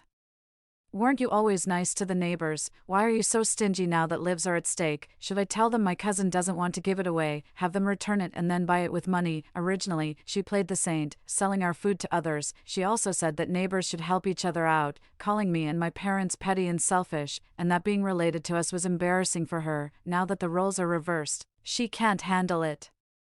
She rolled her eyes in frustration. I never said to make them return it. If you're happy to give it away, then you deserve to starve later. She always portrayed herself as a frail, kind-hearted, righteous figure in front of the neighbors. Of course, she didn't want to ruin her image. Moreover, she thought I was giving away our family's food, and she'd have to depend on her face to get by later. Back in her room, she let out a sharp scream because the noodles and snacks were gone. She stormed out, glaring at me. Grace, what do you mean by this? You're giving my things away. That was all bought by me. What right do you have to touch it? It's funny, she can sell other people's things at high prices, but when her things are taken, she starts jumping. I responded calmly. Yours? Didn't you buy that with the family's money? Haven't you been living off my parents and me all these years? Besides, those are just instant noodles and snacks. Eating them isn't healthy. It's better to eat less. Originally, when only her room had some noodles and snacks left, and my parents asked her to share them, she said those life-saving items were unhealthy and we should eat less. She locked herself in her room, quietly eating, barricading the door with a wardrobe, watching as my parents and I starved. In the end, my parents left the last half bowl of rotten vegetable soup for me and starved to death. After they died, she came out and insincerely said, "Survival of the fittest."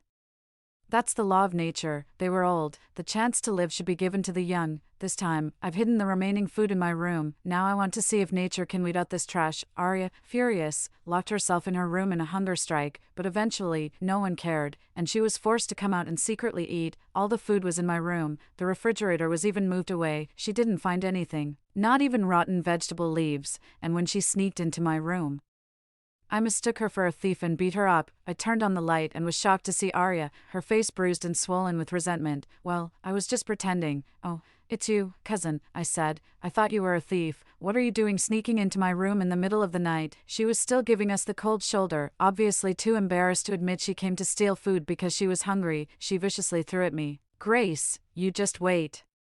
Watching her retreat in disarray, I sneered, curious to see what trick she would try next. She was stubborn, surviving on stolen leftovers and expired snacks from the trash. She refused to give in. Dad couldn't bear it. Let's not have the child starve into illness. Mom was firm. She needs to learn a lesson. Look at what she's become. Don't think I don't know you've been saving food for her. Dad fell silent. He had intentionally left those leftovers. I understood, that was his niece.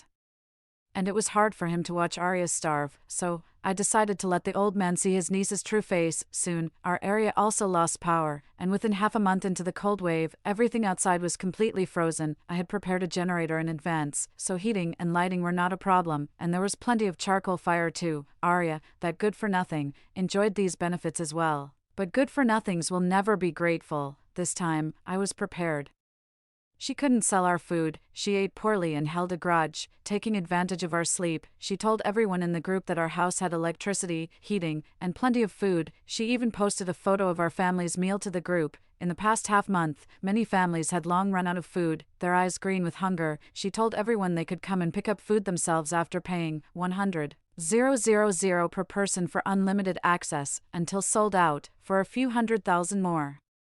They could stay in the house to warm up together through the cold wave. Desperate to survive, people were willing to spend all they had. Soon, they hurriedly queued up to secure a spot, fearing that being slow meant that even money couldn't help them. It seems Arya wasn't brainless, she just preferred to reap where she hadn't sown, exploiting others' labor. If she succeeded, she'd become rich overnight after the cold wave. In the group, people praised her endlessly for her kindness, calling her a living Buddha, while cursing me for being selfish and unconcerned with others' lives. Using incredibly filthy language, they said we all grew up in the same house, yet she was far kinder than us, like night and day. Arya tiptoed out to open the door, only to find the new security door had not only an electronic lock but also 2 big padlocks. Originally, I had installed an extra security door with 2 more locks from the outside to prevent her from opening it from the inside. When she couldn't open the door, the hungry and cold neighbors outside started complaining non-stop and banging on the door. What's the meaning of this? Playing games with us? We've paid. Are you scamming us? Open the door. If you don't open, we'll break it down.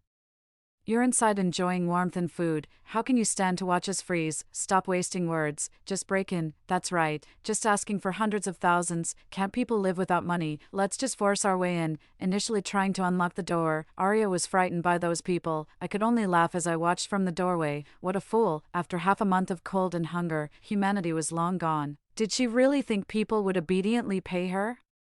Follow her commands, help her teach us a lesson. With her cowardly behavior of betrayal, she still dreamed of ruling in this apocalyptic world. Dream on, stop arguing. Anyone who's paid can come in. Why are you smashing the door? I remember you didn't pay, did you? No smashing allowed. But who would listen to her feeble words? Several men, driven mad by hunger, even resorted to using axes and saws. She screamed in terror, intending to hide back in her room, but as she turned, she saw my parents with grim faces and me, looking cold as ice. My dad, furious, said, "You knew very well we only had enough food at home for a few days, just for our family, and yet you dared to do this. You're just like your parents, ungrateful and treacherous." Indeed, Arya's parents had caused a car accident after running away with a huge amount of gambling debt and money swindled from all their relatives. Our family also got swindled out of all our savings.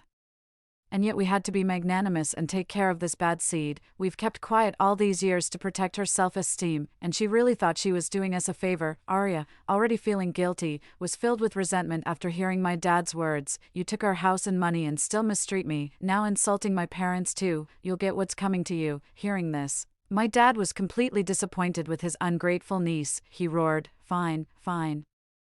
We'll get what's coming to us, now get out." But where would Arya go in this situation? She shamelessly locked herself back in her bedroom like a turtle in its shell. She took the money and kept quiet, leaving the mess for us to clean up. My mother was so frightened she nearly had a heart attack. If these people really broke in, the consequences would be unimaginable, but they couldn't get in. The door was made of a special custom material that axes and saws couldn't breach. I didn't want to be kept up at night worrying about them, so I had to step in and handle it. Facing 2 men wielding axes and saws outside, I shivered with instinctive fear. When Arya first let them into the house, she used me as a scapegoat and humiliated me. They were never good people, notorious even, and the cold wave only brought out the worst in them. This time, I would not let them in. Stop wasting your energy. You can't break in. I was actually planning to share some food with everyone. I meant to have my cousin distribute it after sorting it out. Who knew she would take money from you all behind our backs? Just go back for now, and once it's sorted, I'll have my cousin deliver it to you. These people, eyes red, neither believing nor willing to leave, were like wild beasts wanting to break in and devour us. 2 fierce men shouted, "Who are you trying to fool?" Took the money and not acknowledging it. Want to trick us into going back? Think again. Wait till I get in there. I'll kill you too, I coldly told them. What are you barking for, idle and causing trouble? Do you even have 10,000 to gather? You haven't paid, so what are you shouting for? Arya took the money. It has nothing to do with me. If you want the food, wait for Arya to deliver it. If not, keep smashing. After a while, too cold to endure, they grudgingly retreated, cursing as they went. Once they left, Arya came out of the room, pointing at me and accusing, Grace, what do you mean? You want to give away the food and have me deliver it. You're just targeting me, trying to get me killed, right? My parents just watched her coldly, not intending to help. I replied coldly, aren't you the one who took the money? Isn't it you who wanted to sell the food? Who else should deliver it if not you? If you don't handle this properly, do you think the neighbors won't beat you to death when they break in? It's all because of you. Now we have to give up our food to stay safe. We don't know how long we can last after sharing the food. Just go after it's done. Arya was not convinced, but suddenly she seemed to agree reluctantly. Fine, I'll deliver it. She must have been scheming something else. I gave my parents a reassuring look, went inside, and moved all the food from the refrigerator and the prepared holiday goods out. Even the sunflower seeds were divided into several portions. Arya, like a looter, supervised next to us, fearing we might hide some food. But she didn't even glance at the dusty entrance to the basement, filled with junk she had thrown in there. Her mind couldn't fathom that there was plenty of food inside. After dividing the food, I kept 3 portions for us, and handed the rest to Arya. Go deliver it, that's all there is. She swiftly took it, wrapped it up tightly, and headed out. Mom and Dad looked skeptical. Can she really be trusted to deliver something so obediently, normally? Asking her to do anything is like asking for her life. We've given all our food away. What will we do when it runs out? I opened the door and intentionally sighed. What else can we do? With all her fuss, they won't leave us alone. Let's just consider it as averting disaster. Throughout our complaints, Arya didn't respond at all, which was uncharacteristic of her fiery personality. It was only when I opened the door that she revealed a malicious and smug smile to us. 2 shadows that had been lurking outside seized the moment to burst in. I calmly smiled and pressed the remote in my hand, instantly electrifying the door. Arya and the 2 men were instantly stunned and fell to the ground. I knew things wouldn't be so simple. Arya really thought she was the only one with a brain. Mom and Dad were terrified, almost out of their souls, and hurriedly helped me throw them out. After closing the door again, they were full of regret. We never should have taken in that troublemaker. Now she's colluding with outsiders to harm us. If it weren't for Grace being cautious, our whole family would have fallen into her trap. I took a deep breath and comforted my parents. The ungrateful wolf is swept out the door. Now we can sleep peacefully. The moment she was thrown out marked the beginning of Arya's nightmare. Those 2 men had known Arya since middle school. They used to go out to smoke, drink, and fight, staying in a hotel room with a bunch of other guys. Although they had lost touch, by a twist of fate, they ended up living in the same neighborhood. Originally, she had deliberately let people in, and today she conspired with them to steal food and take over the house. She thought that finding 2 thugs would save her. Foolish girl, who would care about feelings in times like these. I want to see if, without enough food, those 2 men will let her survive until the cold wave is over. When the 3 outside were woken by the cold, my parents and I were hiding in the room, eating hot pot and sweating from the heat. They cursed loudly from outside the door, but didn't dare to smash it down again. I posted a video in the homeowners group chat of Arya taking the food out, telling everyone she had taken all the food. As for the fact our house still had electricity, I told them it was only solar panels, which Arya had also taken. To make it more believable, we turned off the lights. They had to believe it since they couldn't get in. The group chat exploded, and without waiting for the food, they started searching everywhere for Arya. I informed them about Arya and those men conspiring to rob. I even speculated in the group, they couldn't have taken the food and run, could they? We only had so much food, and we gave it all to them. With food so close yet flown away, how could they let it go? For a bite of life-saving food, every household was armed with kitchen knives and tools searching for Arya and those men. I happily cooked some tripe while my parents hadn't yet recovered from the shock. They couldn't believe the abandoned basement was suddenly full of food. I served them some beef. I had stocked up in advance. Don't worry, the cold wave will pass in 3 months. We have enough food. My parents didn't ask how I knew the cold wave would last so long or why I had anticipated and stocked up. They just ate the beef with teary eyes and full of guilt. They felt they hadn't provided enough as parents and instead had to rely on my protection, thinking of all the times they had asked me to yield to Arya. Now they regretted it deeply, but I knew they loved me. It's just that sometimes being too kind isn't a good thing. Like during a cold wave, kindness is useless. Some people in the group had already lost contact, not knowing if they were dead or just out of battery. From those still alive, they learned that they hadn't managed to get the food Arya took. Those two ruthless guys had killed several people, and the others, too scared, dared not pursue further. Now the entire building was deadly quiet. The group filled with pleas for help, medicine, and food. My parents, having nothing else to do, sighed as they looked at their phones. Ethan's grandson is only 5 years old. He's got a high fever with no medicine. Maybe he won't make it. I glanced at them indifferently. Think it through. Once you leave this door, it'll be hard to come back. They immediately shut up, scared. I warned them again. You can use your phones, but don't talk in the group chat. If you can't stand looking, then don't. The righteous die first in the apocalypse. You can't be the good guys. These people were not worth mourning, nor did they deserve the food I provided. Even the best neighborhood relations turned into enmities during the 3 months of the cold wave. When my parents starved to death, no one was willing to offer even a bowl of soup. I suffered long periods of abuse and torture. The entire building could hear the wails, but did anyone come to my rescue? In the end, even the bodies were consumed, leaving only me clinging to life. There were even people in the chat group begging for a piece of my flesh, eager to sip a broth made from my meat. Opening the door today would only invite wolves into the house. I'm not risking my safety. My parents understood this too, and simply turned off their phones, ignoring the pitiful messages flooding the group chat. I didn't care. I spent my days browsing the group chats on my phone, enjoying gourmet meals while keeping up with the survivors' updates. Today it's steak, tomorrow seafood, and perhaps a hot pot to spice things up when the mood strikes. Surprisingly, Arya is still alive. Well, it makes sense, considering she took so much food with her. Those two men have rallied several strong men from the building and now they reign supreme. They go door to door searching for food and medicine, quick to brandish knives at the slightest displeasure. But after a month, all the scavenged food was gone. Naturally, a group of men has a large appetite when they want to be fed.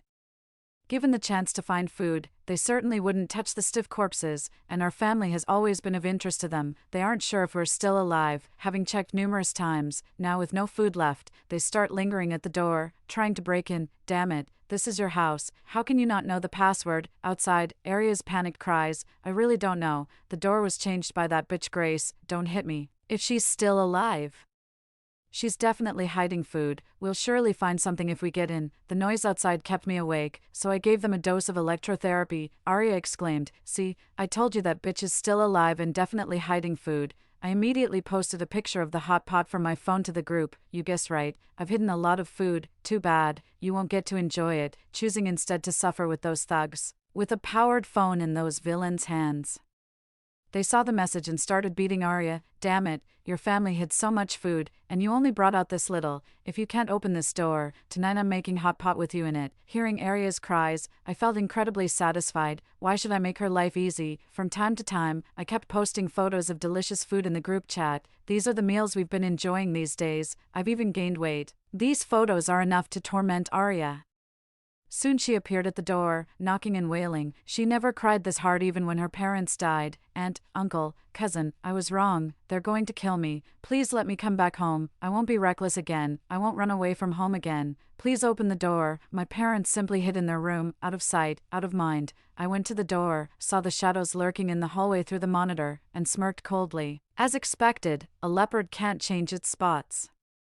I pretended to be soft-hearted. Cousin, if you realize your mistake, I'm not unwilling to let you come back home, but you won't help outsiders harm our family again, right? She glanced in the direction of the hallway, her face swollen and fearful, and nodded frantically. Yes, I won't. I know I was wrong. Please open the door. I believe she truly wants to come home and truly regrets her actions, but under the current circumstances, she also truly wants to betray us all. I deliberately tossed a piece of raw meat from the locked window. I still can't trust you. I can only give you a bit to eat. Arya, not knowing how long she had been hungry, grabbed the raw meat and tried to gnaw on it. The group hiding in the corner, seeing the food, couldn't help but rush out to fight over that piece of meat. Watching them scramble for the raw meat disgusted me. Through the door, I pretended to be angry. Arya, you're deceiving me again. I won't trust you anymore. Arya, who didn't get a bite of the meat, looked utterly desolate, her disfigured face even more grotesque. She pounded on the broken door, cursing, Grace, if you don't save me, you and your family will have no peace.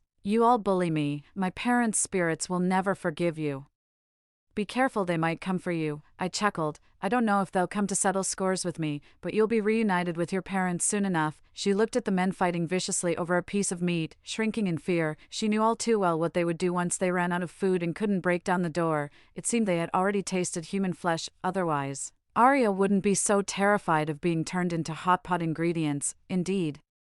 The food they had wouldn't last more than a month. There was still over a month to go. They were in for a tough time. I threw a small chicken out of the door and window while they were scrambling for it, reminding them, the cold wave is far from over, and you'll starve to death if you run out of food. Eat fresh food. You can raise it and eat it slowly. Of course, I wasn't just talking about the chicken. Just like how Arya didn't treat me as a human being back then. They refused to give up on breaking down the door and made a fuss outside for days. Each time, they only stopped when they got electrocuted, and eventually, they exhausted their strength without being able to break in. Every time they failed, they took their anger out on Arya. Initially, they spared her life just to trick us into opening the door, but once they confirmed she was useless, she lost all value. The two men she had chosen eventually turned their knives on her. She screamed in terror like a pig about to be slaughtered. Have you forgotten who stole food for you? You can't do this to me. Let me go. I'll knock on the door again. I can make it. Please spare me. 2 months after the cold wave, the building was eerily quiet. Arya's screams occasionally reached us, deliberately made by those people hoping we couldn't stand it and would open the door. I only then realized how desperate my own screams had been back then, but Arya just watched.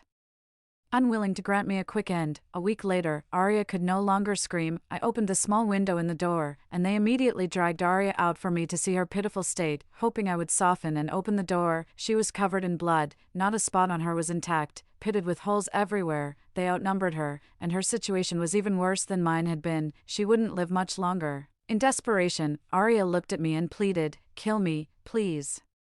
Give me a quick end." I sighed with pity and threw out a box of anti-inflammatory and hemostatic medicines. One's body and hair are inherited from one's parents. How can you give up on yourself? Cousin, you must hang in there. I'm doing this for your own good. You can survive if you just get through the cold wave. Arya's face twisted with resentment. Grace, you bitch, I hate you. I will kill you. Wasn't I doing it for her good? Why was she angry? I was merely returning the words she had said to me. Why was she upset? I even gave her 2 boxes of medicine. It turned out to be her bad luck. She didn't survive the cold wave, nor did she live as long as I did. She died within half a month, wasting my 2 boxes of medicine. There was still half a month left, and those villains could have barely made it through the cold wave with Arya's help. But they didn't know that and began to frantically kill each other just to get a bit more food.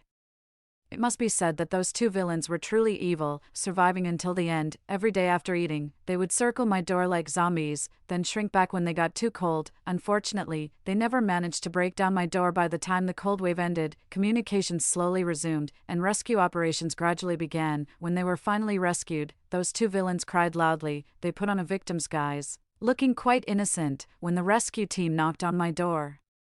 They were very surprised that my family was still alive. I told them that we just happened to have stored up some New Year's goods by chance, which was why we were lucky enough to survive. As for fortifying the doors and windows, that wasn't illegal. Facing robbers at the door, not opening it wasn't illegal either. And about Arya, she had hoarded the food I allocated for the neighbors and ran off, even trying to conspire with others against her own family. I expressed my regret over her fate. I also provided a surveillance video to them. The 2 villains' acts of violence outside the door were all captured on camera. They thought they could escape the natural disaster and return to a normal life with donations. But why should they? They only deserve to live with that unbearable memory, waiting for justice to be served. Unfortunately, they couldn't wait for justice. Overwhelmed by their mental breakdown, they committed suicide. It was said they bit off their own flesh and died from excessive blood loss. On TV, a news segment showed a second-generation wealthy philanthropist donating a significant amount of money. There were also praises for those who helped others during the cold wave, creating a harmonious atmosphere. This time, there was no place for Arya beside the wealthy philanthropist. Instead, she was replaced by a similarly generous and beautiful woman. Yes, she looked much more pleasant to the eye. Story 2. Apocalypse arrived, and the true heiress, flanked by her bodyguards, locked our family in the basement. She and her family took up residence in the small supermarket that belonged to my family. Despite our desperate pleas, my parents and I couldn't even obtain a morsel of food from them. When the zombie horde attacked, the heiress and her family pushed us out to feed the zombies in order to save themselves. When I opened my eyes again, I was back to the day the true heiress was taken back home by her parents. Lorna barged into our family's supermarket with a group of bodyguards, and without a word, flipped the dining table where my family was having a meal. My parents, who had cherished their daughter cautiously for 18 years, were now being fiercely glared at by her. How can you still have the nerve to eat and drink when everything outside is in chaos? Lorna demanded as she reached out her hand towards my dad. Give me the keys to the supermarket. My dad, who had always been kind to Lorna, was at a loss but handed over the keys since Lorna insisted. With the keys in hand, Lorna snorted. At least you're sensible. Dad, what's going on? Has Lorna's family treated you badly? My dad asked nervously, rubbing his hands in front of Lorna.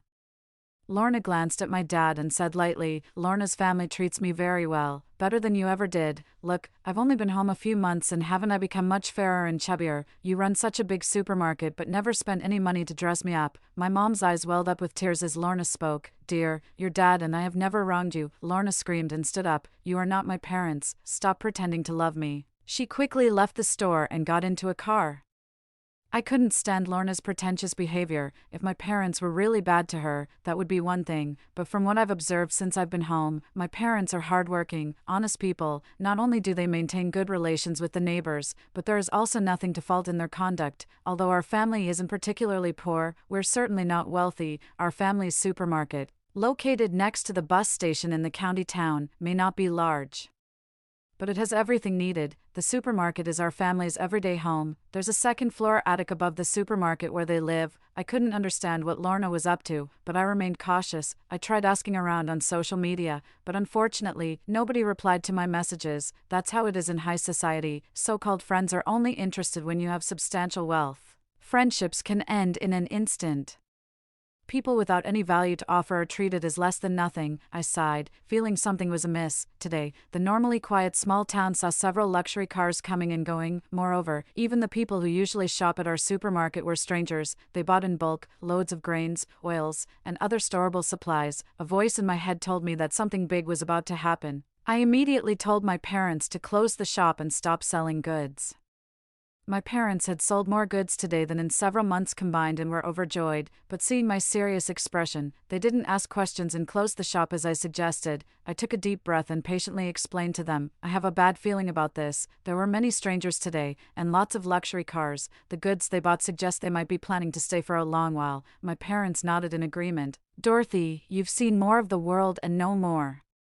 We'll listen to you. After all, making money isn't urgent at this moment. I felt a warm surge of trust and love slowly filling my heart. Later that night, Lorna swaggered into the supermarket, keys in hand. A month after being kicked out, I saw my foster parents again. The look they gave me carried a hint of disdain. After all, we've raised you for 18 years. If you could just treat your sister well, there'd be room for you at home. Facing their hypocritical expressions, I couldn't help but smirk. Why are you here in the middle of the night, leaving your nice villa empty? Lorna suddenly burst out, loudly interrupting me. Have you no manners? After Mom and Dad have worked so hard to raise you for 18 years, is this how you speak to them? And what's this about it being your house? This house was left to me by my foster father as compensation. I stared in disbelief at Lorna's blatant lying. My parents, awakened by the noise, stumbled out, bleary-eyed.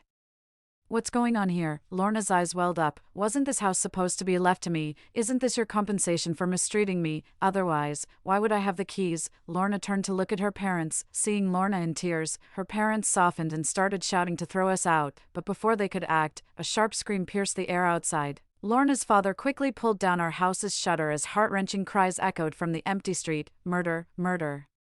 Help, can someone save me? Lorna was so frightened she could barely stand, covering her ears in panic. What do we do? The zombie outbreak is real. I glanced out the window, where the woman who had been attacked was now motionless. Within a minute, she staggered to her feet. Even with her stomach torn open, she stood as if resurrected and started walking towards our supermarket. Turn off the lights, I yelled. Lorna's father, from a high position, quickly ran to turn off the main power switch. The house plunged into darkness. I drew the curtains and my parents lit some candles on the shelves. That's when I had time to consider what Lorna had said. Zombies. The M-Country's lab was breached by humans. I overheard it at a banquet, but by then it was too late to fortify our house, and almost everyone who was unprepared drove to the countryside or less populated areas. Lorna's father, exhausted, took off his clothes and sat down. Thankfully, we made it. My parents didn't say much about their sudden visit, perhaps because Lorna's family had indeed raised me well. The 6 of us settled into the cramped house. As the situation outside worsened and the infected numbers grew, we dared not make a sound. 2 weeks into the zombie outbreak, we lost power and water. Had it not been for the small supermarket we run, we probably wouldn't have survived even a month. After dinner one night, I lost consciousness. When I woke up, I found my parents and I locked in the basement downstairs. No matter how much we shouted, no one responded. After what seemed like days without the strength to even move, Lorna finally came down, her mouth greasy from food, her malicious nature restored. This damn apocalypse, who knows when it will end? The food in the store is running out, and I don't intend to share it with others. You won't die unjustly, one cuckoo taking over the nest, making me suffer for 18 years, the other two. So poor that, he wouldn't even buy me a bag, she lamented. Why have children if you can't afford them? Just die. I don't know how much time passed, but eventually, my parents and I were carried out by Lorna's family and thrown into a crowd of zombies. We had already become so thin, just skin and bones, that the zombies only nibbled on us a bit before turning away. Indeed, even the zombies weren't interested in us. I thought to myself with self-mockery, and then I lost consciousness. I was reborn. Dorothy, come meet your future sister, my foster father said cheerfully as he pushed a pale, thin girl in front of me. I had always known that I wasn't their biological child. Now that their real daughter had returned, I naturally had to give back her place in my previous life. I didn't talk much. Instead, I went back to my room to pack my bags. Seeing this, Lorna couldn't stop crying. She threw herself at the feet of my foster parents, sobbing, "Does sister dislike me? Maybe I should just go home and not bother her anymore." A few words were enough to make my foster parents impatient to kick me out of the house. This time, Lorna indeed started crying in front of me. I quickly cradled her face, carefully wiping away her tears, then under our parents' watchful eyes, I gently took her hand and led her to my closet. "These clothes are all yours now. What else do you like? I'll take you shopping at the mall in a bit." Seeing Lorna's stunned expression, her mother handed me a bank card. Without thinking, I took the card. "Mom, don't worry. I'll make sure to take my sister shopping at the mall. I'll buy her everything she likes." I took Lorna to the mall, and after visiting a few luxury stores, we went to look at furniture. "I heard Dad bought you an apartment. Is there anything you like? We can buy it today." After saying this, I nervously covered my mouth and looked at Lorna. "You must not tell Mom and Dad. They wanted to keep it a secret from you. Pretend you don't know." "Okay," Lorna nodded, and together we bought many home appliances. We even selected the furniture. I smirked and filled in an address in a high-end residential area. After dealing with Lorna, I hurriedly took a taxi to meet my biological parents. In my previous life, we lived miserably. This time, I would not let history repeat itself. They started crying as soon as they saw me. Just as I was about to speak, my dad said, "Dorothy, your mom and I are thinking of selling the supermarket. How about we move somewhere nobody knows us?" I was thrilled. Perhaps they had also been reborn. After all, in my previous life, I had suggested they move. But they didn't want to leave because of their attachment to the neighbors and the memories. "Dad, do you know something?" I asked. Tears welled up in his eyes as he gently patted my hand. "I'm sorry, I didn't protect you well. Listen, the world is about to change." I quickly interrupted him. "I've been reborn too, Dad." I later found out that my entire family had been reborn. The day I came back, I had used my savings to rent a house in a villa area, home to many from the entertainment industry, with good security and privacy. For the next few days, I took Lorna out shopping, satisfying not just her vanity but mine as well. I was responsible for the purchases, and my parents handled the logistics. We lived peacefully for several days, and I gradually let go of my worries, but I didn't expect things to go awry. That night, after organizing a small portion of supplies at the villa, I was ready to head back to Lorna's family's place. As soon as I entered their home, I saw the three of them standing there, arms crossed, all staring at me in unison. I had a bad feeling inside, but I still braced myself and walked in. "Mom, Dad, why haven't you gone to bed yet?" Lorna's father snorted coldly. "I was unaware that you have been doing all these things behind our backs." Lorna chimed in. "Yeah, sis, if you don't like me, just say it. Why did you have to take away the things I like?" Hearing this, I felt a bit relieved and looked up at her, puzzled. "When did I ever take your things?" Lorna's mother showed me her phone. "You've been quite close with that young man recently, haven't you? How could you keep such important matters from your parents?" Lorna's mother gently patted my shoulder. "I know you and Andy have grown up together like childhood sweethearts, but now," she glanced at her obedient daughter sitting next to her, then back at me. "After all, the person engaged to be married is our daughter Lorna, who is now back home. The marriage alliance should rightfully involve Lorna." Relieved, I quickly reassured Lorna's parents. "Mom, Dad, rest assured. Although Andy and I grew up together, we've never really seen each other in that way. Even if the sky fell, Andy and I would not end up together. Tell your sister not to worry. Andy doesn't have a girlfriend. If she likes him, she should pursue him." Lorna looked at me resentfully. "Then why do you hang around Andy if you don't like him? You even asked him out for meals. I can't even get a date with him." Getting close to Andy was, of course, To secure supplies for turning the villa I rented into a fortress for the apocalypse, but how could I possibly tell them that? So I told a lie. Little sister might not know, but actually, Andy has been wanting to ask you out for a meal for a while now. He's been meeting with me just to find out what you like. In a few days, he'll probably ask you out himself. Lorna was thrilled to hear this, and seeing her so happy. Lorna's parents also showed rare smiles when Lorna's parents were happy. So was I. After Lorna went back to her room, Lorna's mother stayed behind to talk to me. She patted my shoulder approvingly. Dorothy, you handled that very well. True to how we raised you, you really have the knack for this. Lorna's mother handed me a bank card. Your sister has been used to tough times since she was little and lacks a sense of security. Try to spend more time with her, and here's some pocket money from Mom. Don't forget to buy some things you like as well. I took the bank card, nodding repeatedly to assure Lorna's mother. I went back to my room with the bank card and immediately transferred a deposit to Andy. It felt like the heavens were literally raining coins on me. I want all materials to be explosion-proof, of the highest security level, install an electric grid outside the villa, and reinforce the gates and walls. Andy quickly replied, don't worry. Their family is very reliable, calculating the days. There were less than 2 weeks left until the zombie outbreak. I had listed my parents' house on a second-hand platform for sale, but since it was located in a small town, hardly anyone called to inquire. People in town were all thinking of moving out, while those outside wanted to come home but couldn't. This made my parents very anxious, and I had to reassure them, don't worry, Mom and Dad, once news of the zombie outbreak spreads, rich people will naturally come to buy the house. By then, we might even make a hefty profit. Nearly half of the goods from our family's supermarket had been moved to the villa, and I had cleared several shelves, leaving only a few to maintain appearances. The appliances bought earlier from the mall, like refrigerators, air conditioners, generators, and drones, had all been installed at the villa. During the day, my parents sold goods in the supermarket, and at night, they helped me organize the supplies we had bought back at the villa. I hadn't touched the second and third floors of the villa. When renting, everything remains as is. I transformed the door leading from the first floor to the basement into a hidden door. The basement was remodeled into a bedroom and a storage room. After all, in our previous life, we encountered a horde of zombies before our demise. If zombies really could traverse thousands of miles and break through homes, then the basement is undoubtedly the safest place. I spent every day ordering supplies online, transporting them, and organizing them. I was incredibly busy. Meanwhile, Lorna was preoccupied with meeting up with her beloved brother Andy and didn't have time to bother me. Days passed by just like that.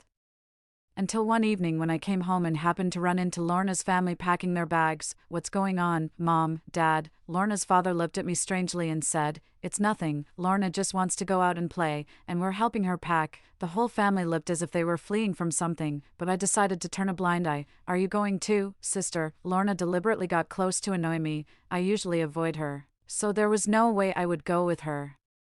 She asked, knowing the answer already. I repeatedly stepped back, waving my hands. No, I won't go. You guys go ahead. Lorna nodded in satisfaction and continued back to her room to pack. After returning to my room, I was a bit puzzled. If they had known the news this early in the previous life, how could they not have time to prepare? But a thought quietly emerged in my mind. They were really just packing luggage to prepare for going out. The next day, the family of 3 leisurely left with their luggage. Seeing the empty villa, I also started to pack my bags to flee. While I was packing, the family of 3 came back with their luggage. What happened? Why did you suddenly come back? I walked out of the house and saw the panicked expressions on their faces. Where are you going? Lorna's father looked up at me. I saw that you all were not home, so I also planned to go out traveling. Lorna's father rubbed his forehead.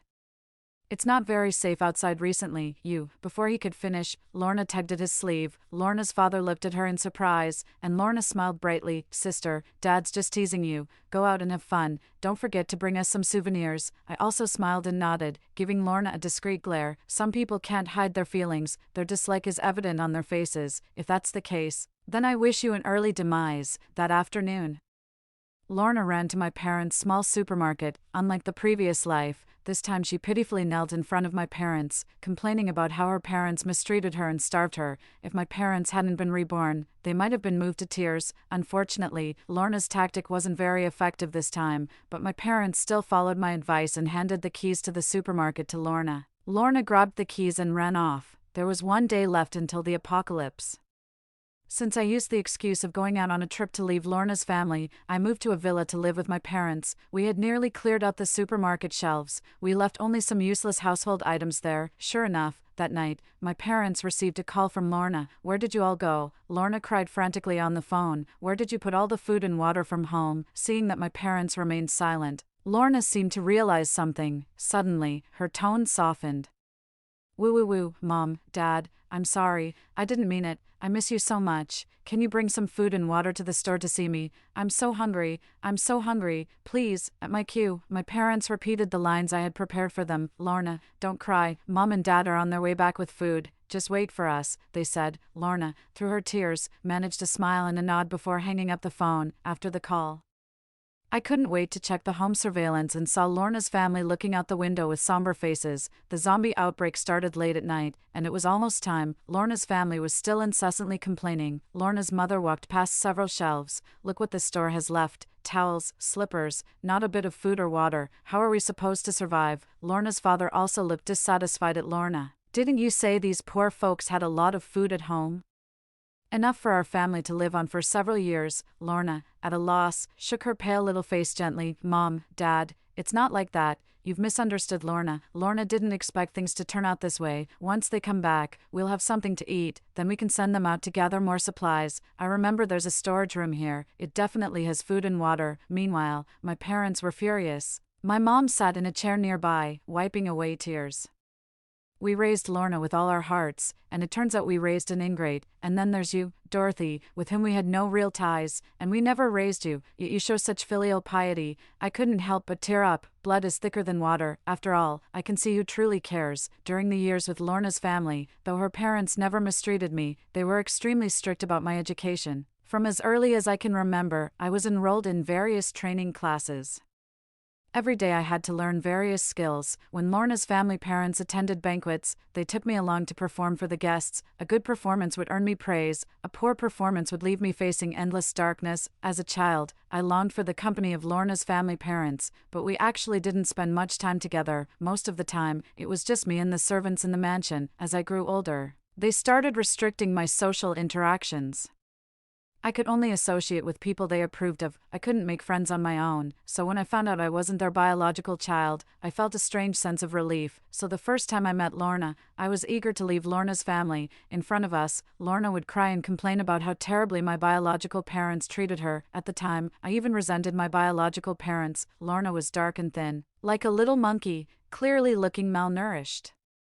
Only after meeting my biological parents did I realize they had never mistreated her. Her thinness was due to her obsession with dieting, and her dark skin was from hanging out in the streets with friends, getting sunburned. It wasn't that her parents didn't give her spending money, but she always chased after luxury items, wanting to buy expensive bags and cosmetics. Whenever her parents didn't meet her demands, she would throw a fit and hang out with those friends. Over time, her parents couldn't handle her and indeed couldn't control her. This time, finding out that Lorna's family corporation was her own family likely fulfilled her wishes, so she did everything to please Lorna's family parents, even to the extent of forcing our family into the basement to save Lorna's family parents' lives. At the moment, Lorna was still cursively blaming us. Perhaps because she was a bit hungry, she pulled out some snacks from her bag, prepared in advance, and started eating on the floor. They waited until late at night, but Lorna's family never saw us coming with the food. That's when they finally remembered me, far away. When Lorna heard this, her eyes brightened. "Yes, indeed, how could I forget about Dorothy?" Lorna's eyes twinkled with malice. "She's been squatting in our nest for so many years. Now it's time she repaid us." As she spoke, my phone began to ring. Answering the call, I was greeted by Lorna's father's insincere voice. "Dorothy dear, how have you been enjoying yourself lately? I hear the times are troubled. You should hurry back home. Your mom, dad, and sister are all worried about you. When you come back, could you stop by the supermarket and pick up some supplies? We're running low on everything here." I curled my lips into a smile, feigning urgency. "Don't worry about me. I'll bring supplies home." Lorna's father sent me the address, his tone much softened. "I'll be home soon. I just got off the plane. You called just at the right time, Dad." Upon hearing that I would be home soon, Lorna's family couldn't stop smiling. "Good child, we can always rely on you at crucial times." He hung up the phone contentedly, not noticing Lorna's increasingly gloomy face on the side. After hanging up, I checked the time. It was almost right to deliver them a big surprise. I called the person who bought our house, Mr. Jorge. We've packed our bags and left the supermarket. You can move in now. The other side seemed impatient as well, and upon hearing I had left, they immediately prepared to leave. In fact, a few days ago, a mysterious tycoon reached out to me after his assistant saw that my house was for sale, urgently needing a place to store supplies. Without a second word, he transferred a deposit to me, and after viewing the house, he immediately paid the full amount. During this time, he also continuously stored food and other supplies in our warehouse. Jorge is a good man. He even called to advise me to prepare enough food to last a year. He wasn't in a hurry for me to move out immediately but said he was willing to give me a few days. However, I had to move out completely by November 10th. I nodded in agreement. November 11th was the day the zombie outbreak was set to occur. Within half an hour, Mr. Jorge's car was already at our house's supermarket entrance. Upon hearing the roar of the car engine, Lorna jumped up from the ground excitedly. Great, maybe it's Dorothy and those two paupers coming together. Lorna's parents also stood up excitedly. Without a second thought, Lorna quickly opened the supermarket's rolling door, eagerly looking outside. Their eyes met. All was silent. Mr. Jorge even took a few steps back and looked up at the sign hanging at the supermarket entrance. He confirmed it was the safe place he had purchased. He hadn't made a mistake. Who are you? Jorge asked warily, eyeing Lorna and her parents. Lorna immediately became tense, her tone unfriendly as she eyed Jorge. And who are you? Why are you at my house? What do you want? Jorge, not one to be easily intimidated, his expression darkened upon hearing Lorna's tone. This is my house now, and I want to know why you are trespassing. Believe me, I will call the police, Lorna scoffed. Go ahead and call them, see if the police have time for this trivial matter right now. Lorna rolled her eyes at Jorge and turned to shut the door. Fortunately, Jorge reacted quickly. Two bodyguards immediately leaped out from behind him, blocking Lorna's move to throw her out. I bought this house with my money. It's my home now. The name on the property deed is mine. I am the rightful owner of this house. I don't know who you are, but the original owner called me to say she had moved out. I advise you to leave my house immediately, or I will make sure you regret it. Lorna might have been inexperienced, but that didn't mean Lorna's parents were too. They stood behind, staring blankly at Jorge for a few moments, then suddenly recognized who he was. Though they had never met him in real life, they had often seen his face on television. Jorge is a highly influential figure in the finance industry. As soon as Lorna's parents saw him, they approached him immediately. Hello, Mr. Jorge. We're terribly sorry. Our daughter has been separated from us since she was very young and we have only just found her, so she's quite wary of strangers. Please don't take it personally. There might have been some misunderstanding. I was just curious about where you purchased this house. Jorge snorted coldly. I bought it from Dorothy. She was the true owner of this house. I'm not familiar with your family matters, but I would advise you to leave my property immediately. With that, Jorge issued his final command. Suddenly, Lorna burst out, "This is my house. Can you stop spouting nonsense?" No sooner had she spoken than her father quickly stepped forward and slapped her hard across the face. "How dare you speak to Mr. Jorge like that? You're completely uncultured. If only Dorothy were here, she certainly wouldn't be as disrespectful as you are." Just then, a woman's piercing scream echoed from the desolate street outside, crying for help. Without hesitation, two bodyguards quickly rolled down the shutter doors and locked the main door from inside. Seeing this, Jorge hurriedly turned off all the lights in the house. Terrified, Lorna stumbled and fell to the ground. Jorge glanced at the three intruders who had claimed his nest and still wanted his bodyguards to throw them out. "This is my house. I don't want strangers here. I don't know you. Your presence could be dangerous to me." Upon hearing this, Lorna and her parents' expressions changed drastically as they desperately pleaded on their knees for Jorge to spare them. Although Jorge had lived abroad since childhood, he was still Chinese at heart and was somewhat moved by the scene. He couldn't bring himself to harm his compatriots, so he called me. "I don't know you, but I know Dorothy is a good girl." As soon as Jorge finished speaking, my phone rang with his inquiry on how to handle Lorna and her family. Thinking back to their deeds against me and my biological parents in their past lives, I said, "Lock them in the basement without food or water. Let them survive as long as they can. I'm worried they might harm you if they stay with you." Upon hearing this, Lorna cursed me furiously. "How dare you accuse us? You're the despicable one here." Lorna tried to grab Jorge's phone to yell at me but was stopped by Jorge's bodyguards. Watching the frustrated Lorna on the surveillance, I added fuel to the fire. "You probably don't know yet, but I've been aware of the zombie outbreak for a while, so my parents and I are safe and sound, enjoying hot pot in a secure place. With your venomous lies, who knows how long you'll survive." Eventually, Lorna and her family were locked in the basement. Later, Jorge asked me what should be done with them, and I sighed. Just send them some food and water periodically. During the first week of the zombie outbreak, we lived peacefully at home. The security in our neighborhood is excellent. Since the outbreak began, I haven't seen any zombies, nor any other living people. I'm not sure what it's like outside, and the internet connection has deteriorated, making it hard to get updates. Social media platforms like YouTube have crashed and can't be accessed at all. Amidst my idle days, Jorge called me again. Your foster parents and your sister are fighting. Hearing this, I immediately checked the home surveillance cameras, which were glitchy but still showed Lorna's father pinning her down and beating her. I instructed Jorge to hand the phone to Lorna's father and also wanted to discuss some matters with him. Jorge sent a bodyguard to deliver the phone.